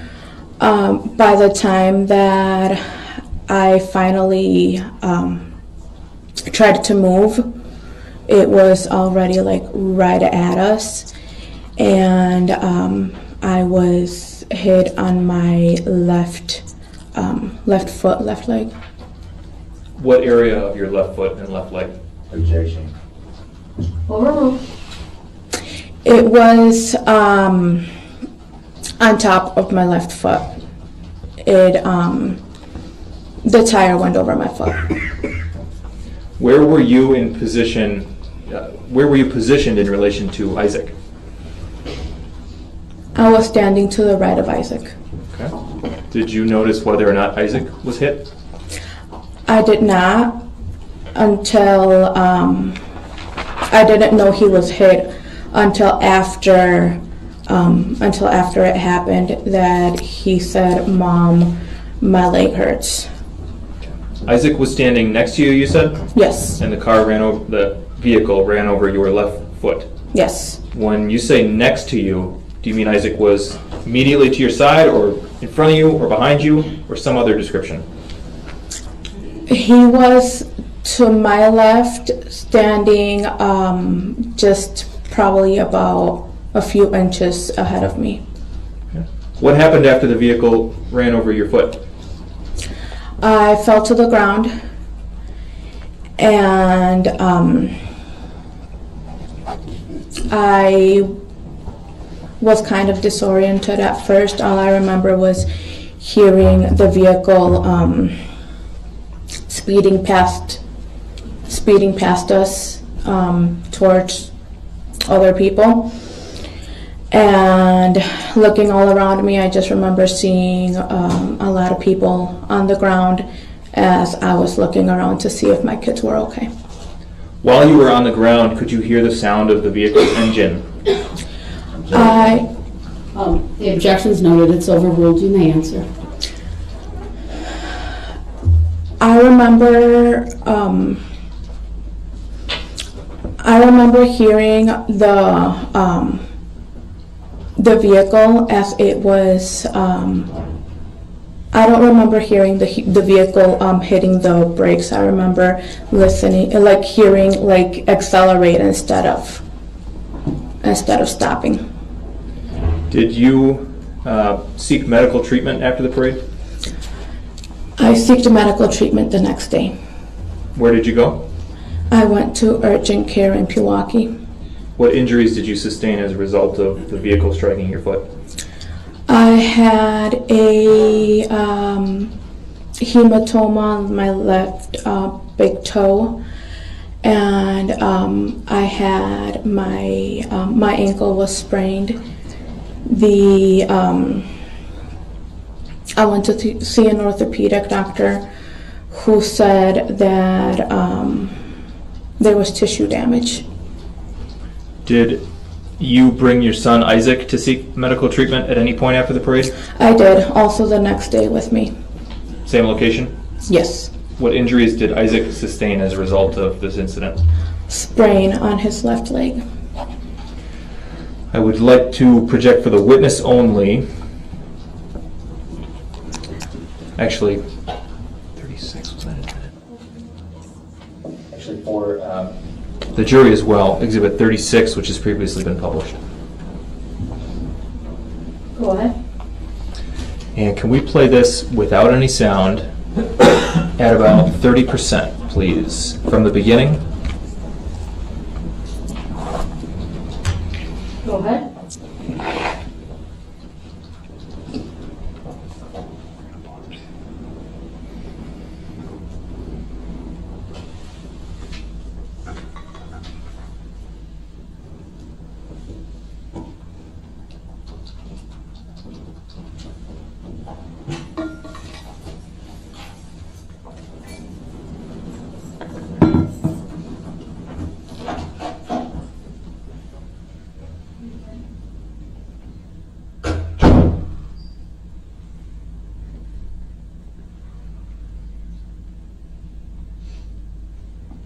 And we can pause there at 9 seconds. Mr. Ramirez, did you see either yourself or your son Isaac in that portion of the video? Slightly, yes. Which side? On the left. And can you describe what you were wearing? I was wearing a pink jacket. Can you describe what Isaac was wearing? He was wearing a green jacket. We show for the video, excuse me, for the witness only, Exhibit 43. Go ahead. Mr. Ramirez, can you let me know when you see something on the screen in front of you? I can see it. You can, okay. Do you recognize this screenshot? Yes, I do. What does it show us? I can see just a little bit of myself, but I can see Isaac on there. Does this depict you and Isaac before, during, or after you were struck? Before. Is this an accurate depiction of how you looked that day? Yes. Isaac as well? Yes. Move Exhibit 43 into evidence and ask to publish. Objection. Where are they in the video? Your objection is noted. The exhibit number 43 is received. Permission to publish is granted. Can we zoom in on the middle left of that photo, please? Okay, just so we know what we're looking at, the screen in front of you is a touch screen. Can you use your finger and circle Isaac for us? Yes. And that's the green jacket you described? Yes. Okay, and on which side of the screen? On the middle left. Okay. Can you circle yourself now, if you see it? And that's the pink jacket you described? Yeah. Right next to Isaac? Yes. All right, we can clear that, please. Can we show the witness only, please? Exhibit number 45. Go ahead. Do you see the picture? I do. Okay. And what does this depict? It looks like a picture of after getting struck by the vehicle. Do you see either yourself or Isaac in this photo? I see both. And is this an accurate picture of how you looked after the vehicle struck you? Yes. Move Exhibit 45 into evidence and ask to publish. Objection. Can't really see it. Your objection is noted. It's overruled. Exhibit 45 is received. Permission to publish is granted. Can we please zoom in on the middle left? Can you use that touch screen again, Mr. Ramirez, and circle where you are? And now can you please circle Isaac? Same pink and green jackets we've been talking about? Yes. Left side of the screen? Yes. Okay, we can clear that, please. Could we please show the witness only, exhibit number 40? Go ahead. You see the photograph in front of you? Yes. Are you in that photograph? I am. What does this show? That shows me getting up afterwards, after the incident. Is this an accurate screenshot of how you looked after the SUV came through? Yes. Move Exhibit 40 into evidence and ask to publish. Exhibit 40 is received, permission to publish is granted, similar to one of the prior exhibits. You'll notice there are some comments on the right-hand side. The jury is instructed to disregard those when considering this exhibit. Thank you. Could we zoom in on the middle of this, please? Once again, Mr. Ramirez, if you see yourself, could you please circle up yourself for us? Thank you. And do you see Isaac in this screenshot? I don't. Okay. We can clear that and zoom back out.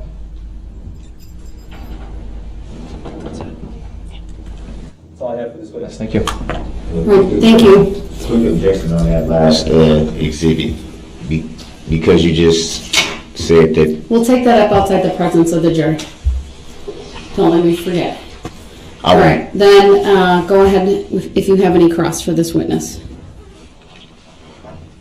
You stated that you went to the urgent care in Pewaukee the next day. Would that be fair to say?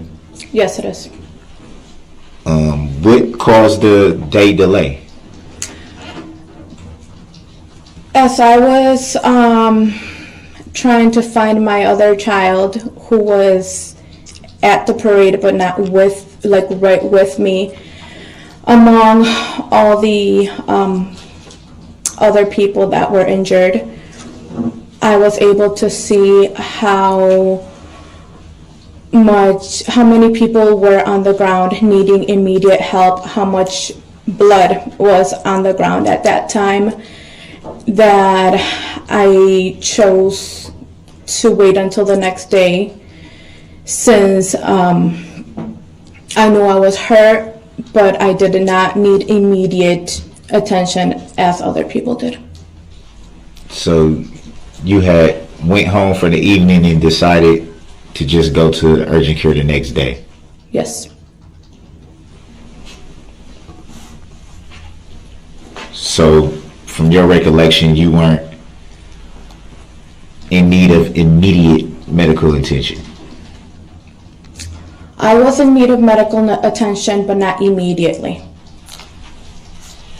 Any reason why you didn't take your son to seek immediate attention?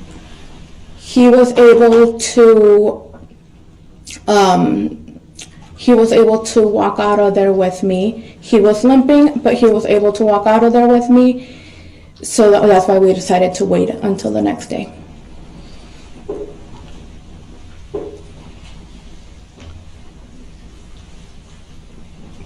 Do you recall giving an interview with a detective agent? I remember giving an interview. I don't recall his name. Do you recall the date that you gave the interview? I can't remember.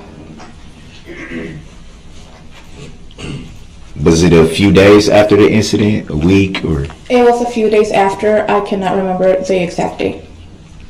Any idea why it took a few days to make a report? We were in touch right away. It just took a few days for us to set up the interview. Did you seek to make a report the evening of the incident? No. Any reason why? I was in shock.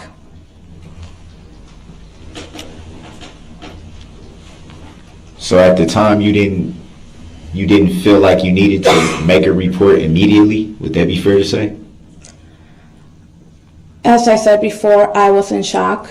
I got home with a basically mental breakdown. So I was crying when I got home. I did not think of anything else.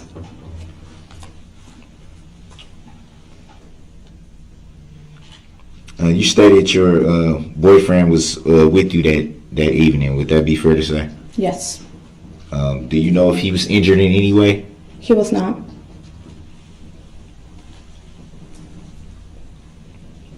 You stated that you heard him saying, "Whoa, whoa, whoa." Do you know where he went from that moment? He proceeded to move backwards to not get hurt. In the videos that you saw, did you see him in the video anywhere? I can't remember. So it'd be fair to say that you couldn't see him in the videos that you just saw like 2-3 minutes ago. I could see myself and Isaac. I remember what we were wearing. I cannot remember what he was wearing. Any reason why you remember what you and your son was wearing, but not your boyfriend who was present with you at the incident? Because I'm the one that dresses myself and my child. I don't know what he wears at that time, at any time.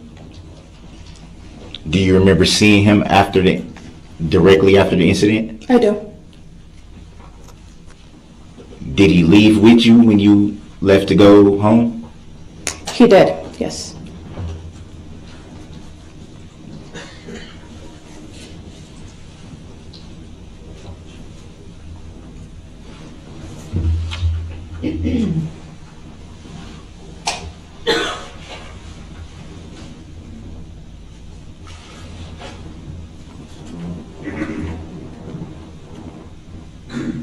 And you were also there with other children Yes. of yours, correct? Yes. Were any of those children hurt in the incident? Just scrapes from moving out of the way, but not hurt by the vehicle. So they weren't struck by the vehicle to your knowledge? They were not. Do you recall where they were when the vehicle passed you?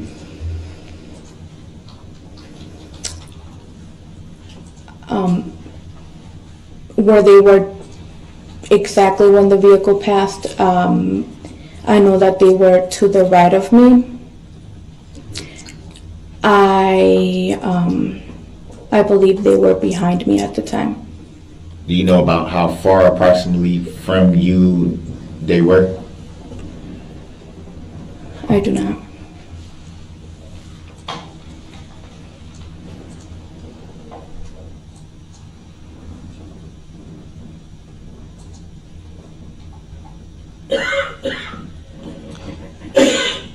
Do you remember if you were next to an intersection or a cross street?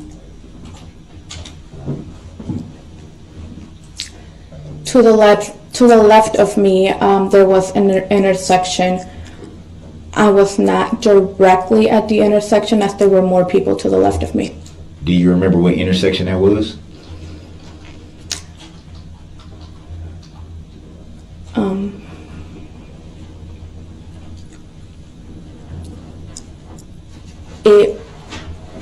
As I have stated before, I can't remember exactly which intersection it was. I just remember being across the street from Chef Pam's kitchen. Do we have Exhibit 15, I believe it is? Sure. We do. Can you pull that up for us? Permission granted.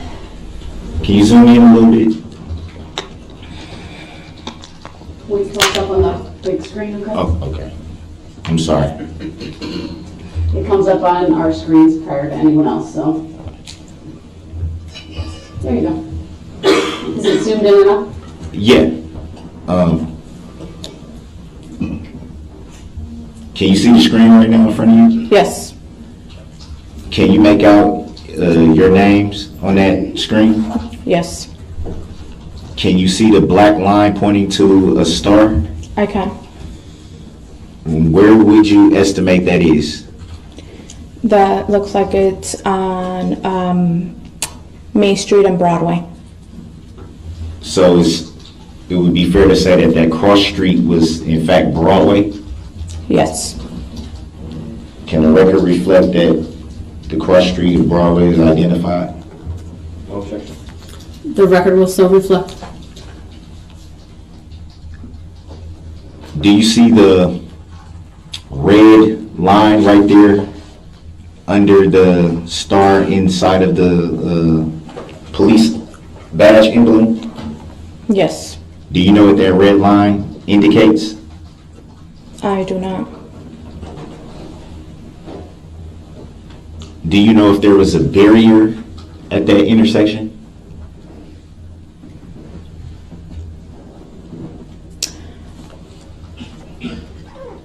I remember seeing barriers. I cannot recall if there was one at that intersection. Do you recall where you saw the barriers at? I don't recall. Did you see the barriers anywhere in your vicinity, your immediate vicinity where you were stationed at?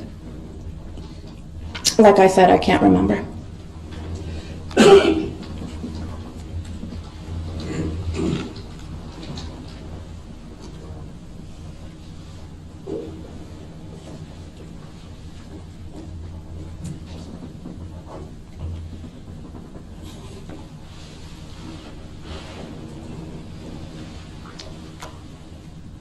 Do you recall when you first, you can pull this down, I'm sorry. Thank you. Take that off the screen. Do you recall what you were, let me back up. Do you recall seeing the vehicle approach? I do. Did the vehicle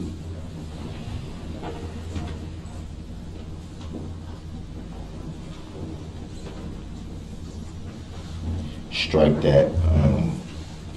Were you able to estimate how fast the vehicle was traveling at that point when it was approaching you?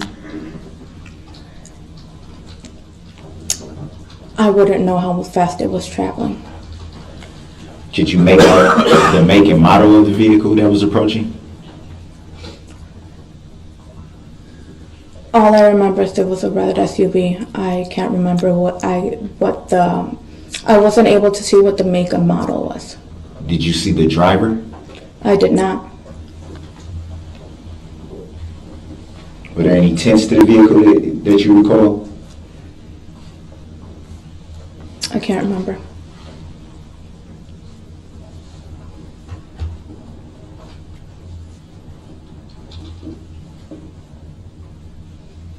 Did you catch the license plate number? I did not.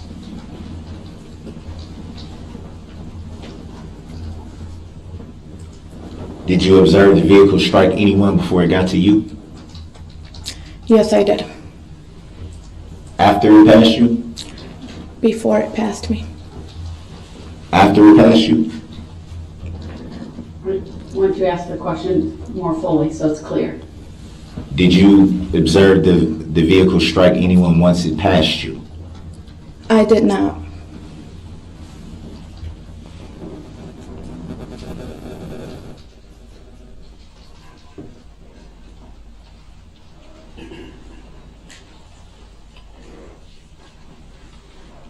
Do you recall your boyfriend taking a video of the incident? Yes, I do. Have you seen that video?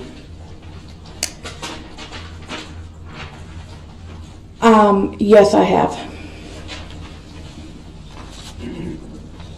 Was that video given to any law enforcement that you recall? It was not.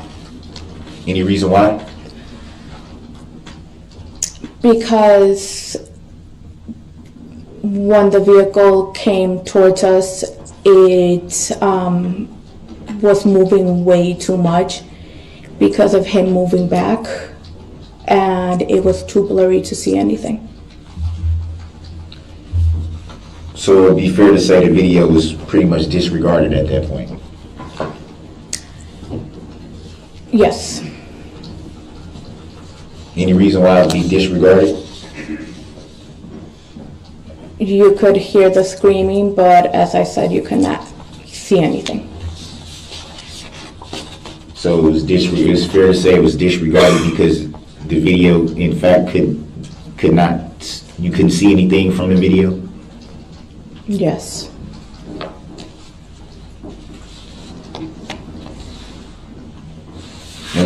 When you and your son were treated for your injuries at urgent care in Pewaukee about how long did the treatment last before you were discharged? We were there for at least an hour. Why so briefly? Objection. Grounds. Argumentative. Sustained. Were you given any pain medication during your treatment? Objection, relevance. Grounds. Overruled. She may answer. I was not.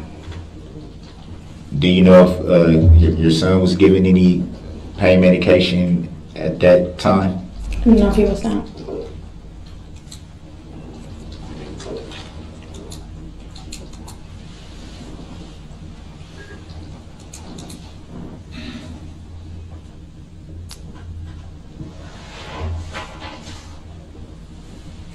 Do you recall it being pretty loud out there that evening?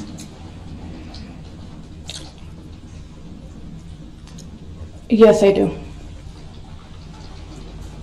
Pretty windy, pretty cold?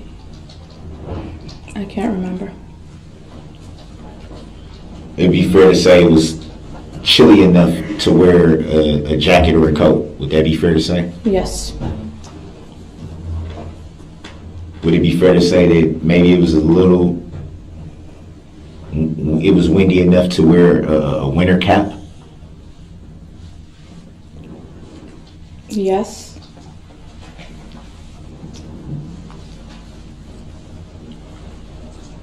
Do you recall if you were wearing a winter cap? I do. And do you recall if you had it pulled low, possibly over your ears? No. You don't recall? I'm sorry, I didn't know what the no was to, that's why. I was wearing a headband. I was not wearing a cap. It'd be fair to just say that you just said you was wearing a cap. No. You asked if I recalled if I was wearing one. I said yes, I recall. That you were wearing a cap. I recall if I was, and it was a winter headband. I might have been confused. I apologize. Ask the next question, please. I don't consent to that now, Your Honor, for the record.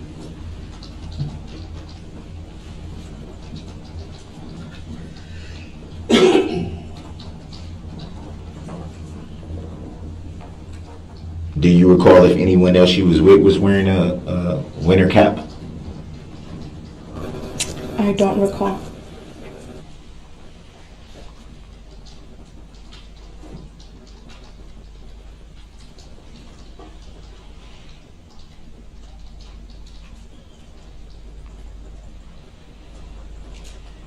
After your initial treatment at urgent care in Pewaukee, did you receive any more treatment after that? Yes, I did. Did your son receive any more treatment after that? He did not. No further questions. May redirect. On cross-examination, you testified that you saw other people get struck before the SUV got to you and your family, right? Yes. What group in the parade was in front of you at the moment that the SUV got to your family? Extreme dance. Did you see those girls get hit? I did. Did you see the aftermath after the SUV went through that area? Yes, I did. Based on what you saw with those girls getting hit, if you and Isaac had been standing 18 inches to the north, do you think you would have delayed until the next day to seek medical treatment? Objection, that's subjective. Sustained. I don't have anything else for this witness. Thank you. All right. Thank you. You may step down.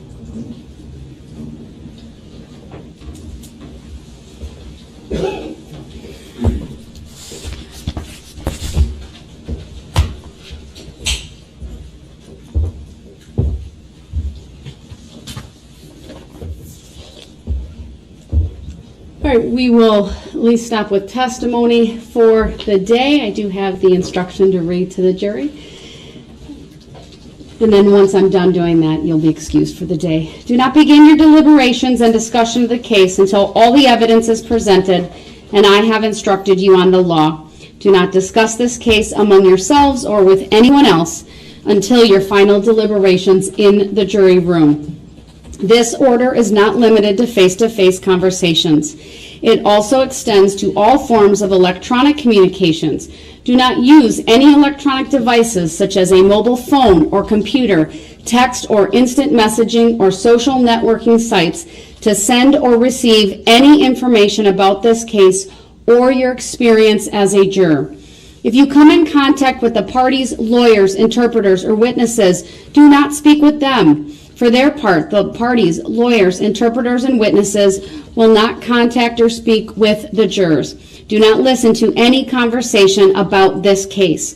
Do not research any information that you personally think might be helpful to you in understanding the issues presented. Do not investigate this case on your own or visit the scene, either in person or by electronic means. Do not read any newspaper reports or listen to any news reports on radio, television, over the internet, or any other electronic application or tool about this trial. Do not consult dictionaries, computers, electronic applications, social media, the internet, or other reference materials for additional information. Do not seek information regarding the public records of any party or witness in this case. Any information you obtain outside the courtroom could be misleading, inaccurate, or incomplete. Relying on this information is unfair because the parties would not have an opportunity to refute, explain, or correct it. Do not communicate with anyone about this trial or your experience as a juror while you are serving on this jury.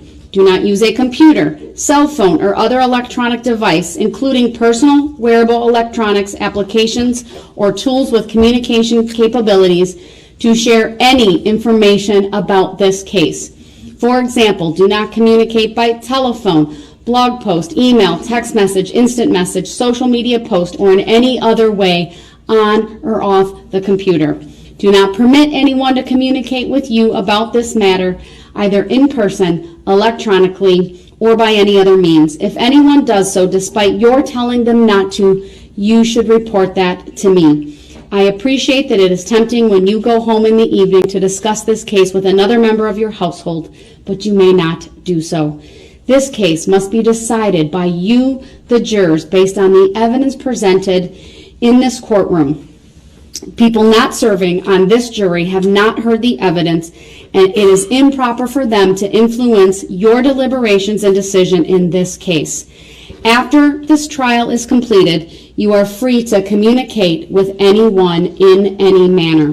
These rules are intended to assure that jurors remain impartial throughout the trial. If any juror has reason to believe that another juror has violated these rules, you should report that to me.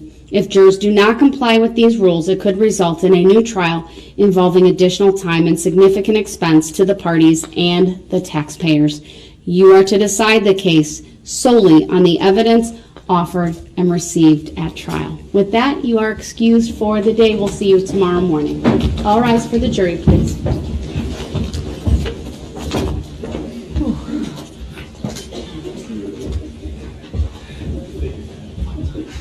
Same thing.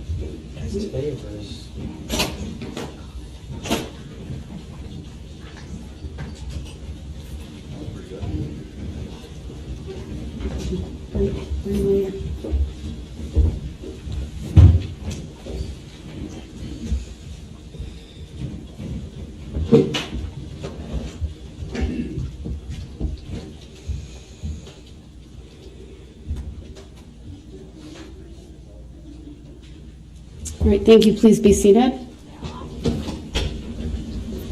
right, Mr. Brooks, I cut you off because I wanted you to raise whatever the issue was outside the presence of the jury. I don't know if you had a question or an objection or a comment, but go ahead. I forgot what part you cut me off on. Well, it had to do with the one of the exhibits, and it's the second time it's happened where I've told the jury to disregard comments that are visible on the exhibit. Yeah. Is it a way that I mean, because that was the one that was the steel frame, right? Correct. We've seen it before on the video. Can they cut that part out so that way just make it easier? So at this point, the exhibits have been received. I've told them to disregard it. What may happen is ultimately when they're deliberating, they may ask to see exhibits. And if that happens, then I'll have to make a determination about whether those exhibits are given to the jurors. There might be copies that are there, or shown if that's the type of exhibit we're talking about, and then we'll go from there. So it's a little bit premature, but I hope that answers your question. I do believe you were more than clear when you told them to disregard it. So that part was definitely clear. And the worry would be if they were shown that in deliberations. We'll cross that bridge if and when it becomes an issue. Yeah, I just don't want it to. I understand. Just for the record, we're talking about Exhibit 40. That's the exhibit that Mr. Brooks, the defendant objected to, and then we put on a pause until the jury was out of the room. It was Exhibit 40. You were instructed the jury to disregard the comments on the right. I have a note. I'll have to look back through my notes on this happened another time, and it may have been maybe the same. I think it's the video that this screenshot came from. Exactly. All right. Then, does the state have any information for me about the witness and whether you'll need the interpreter for tomorrow?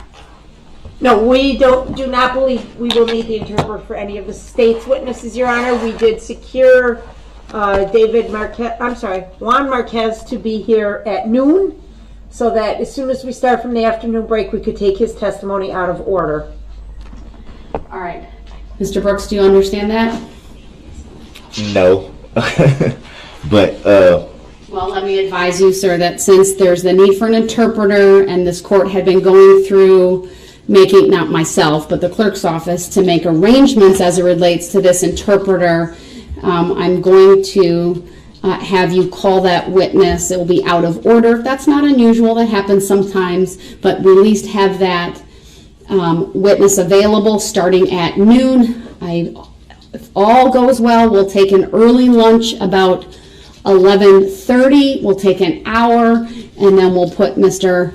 Marquez on at 12:30. You'll do the initial questioning. The state will then do the cross, okay? Did you hear me advise you of that? I'm informed. All right. And then the other thing I just want to put on the record today is that, again, Mr. Brooks does not have the headphones on. I did not notice any apparent difficulties with your hearing. I wanted to also make a record that, especially as it relates to the cross-examination of Detective Carpenter, which I would describe as a technical expert witness, there was some very articulate, clear, cogent, and salient questions were asked by Mr. Brooks, especially regarding when the technology was obtained. He questioned him about such topics as it was a live case and what that meant, the reliability of the software, the equipment, even the financial issues, not issues, but just how it was obtained, his training, his experience. Asking questions regarding did he provide, for example, speed analysis for any other cases and things of that nature. You're certainly questioning other witnesses about whether they've watched videos previously that would go, to their credibility, which is ultimately a jury determination. But I just wanted to put that on the record and commend you for that. Any other issues from either party today? From you, sir? We still got the issue about the 13th subpoena. So my understanding is you filled it out, or do you need to fill it out? It's been filled out. I just wanted to know. I didn't know when it was going to be addressed. And so my understanding, and let me confer with the state, did the subpoena get turned over to the state? The 13th subpoena. I don't believe it has, no. It's The witness is the one who the state previously advised us lived out of state. That's the person we're talking about, correct? And that's the issue. So the state's not obligated, I'm just going to cut to the chase. The state's not obligated to make any kind of travel arrangements or otherwise serve the subpoena on someone who's out of state. There's procedures in the statutes. I'm not going to lay those out for you. This is one of those things. I'd refer you back to when we went through the waiver of right to attorney form and about how the court can't explain procedure or the law, that you're put in the same position as an attorney who's been practicing here in the state of Wisconsin. I am not going to require the state to make arrangements for an out-of-state witness. That falls on you. For the record, I have to be licensed to be held to the same standard as a licensed attorney. I don't want to get into that because I don't want you to think I'm trying to argue. I disagree with your legal assessment, sir. So your objection's noted for the record. Well, but you're a party to this case, sir, and parties that are self-represented can do things that attorneys can do. A party doesn't need an attorney, for example, to secure a subpoena. So with that, I believe that addresses the 13th subpoena. Any other issues? I intended to have 13 witnesses. So if I'm obviously not able to call the 13th witness, how do I get my 13th witness? I can't answer that, sir. Would I still be able to have a 13th witness? You have to name the person. The due date was on Monday. So who would be your 13th witness then, sir? I would have to look on my original witness list to get the 13th witness. I know that was my target, was 13. Well, I'll tell you what. I'll let you look through that tonight, and you can advise us in the morning, and if the state wants to object, they can advise me then. But you're going to have to fill out another subpoena then. That's fair. And that's fair. I can't promise that they'll be able to do that, but we'll see what they have to say tomorrow morning. I do want to state also for the record why I'm able to hear you very well is because I'm actually in the courtroom with you, which I have been the last few days, which is a breath of fresh air.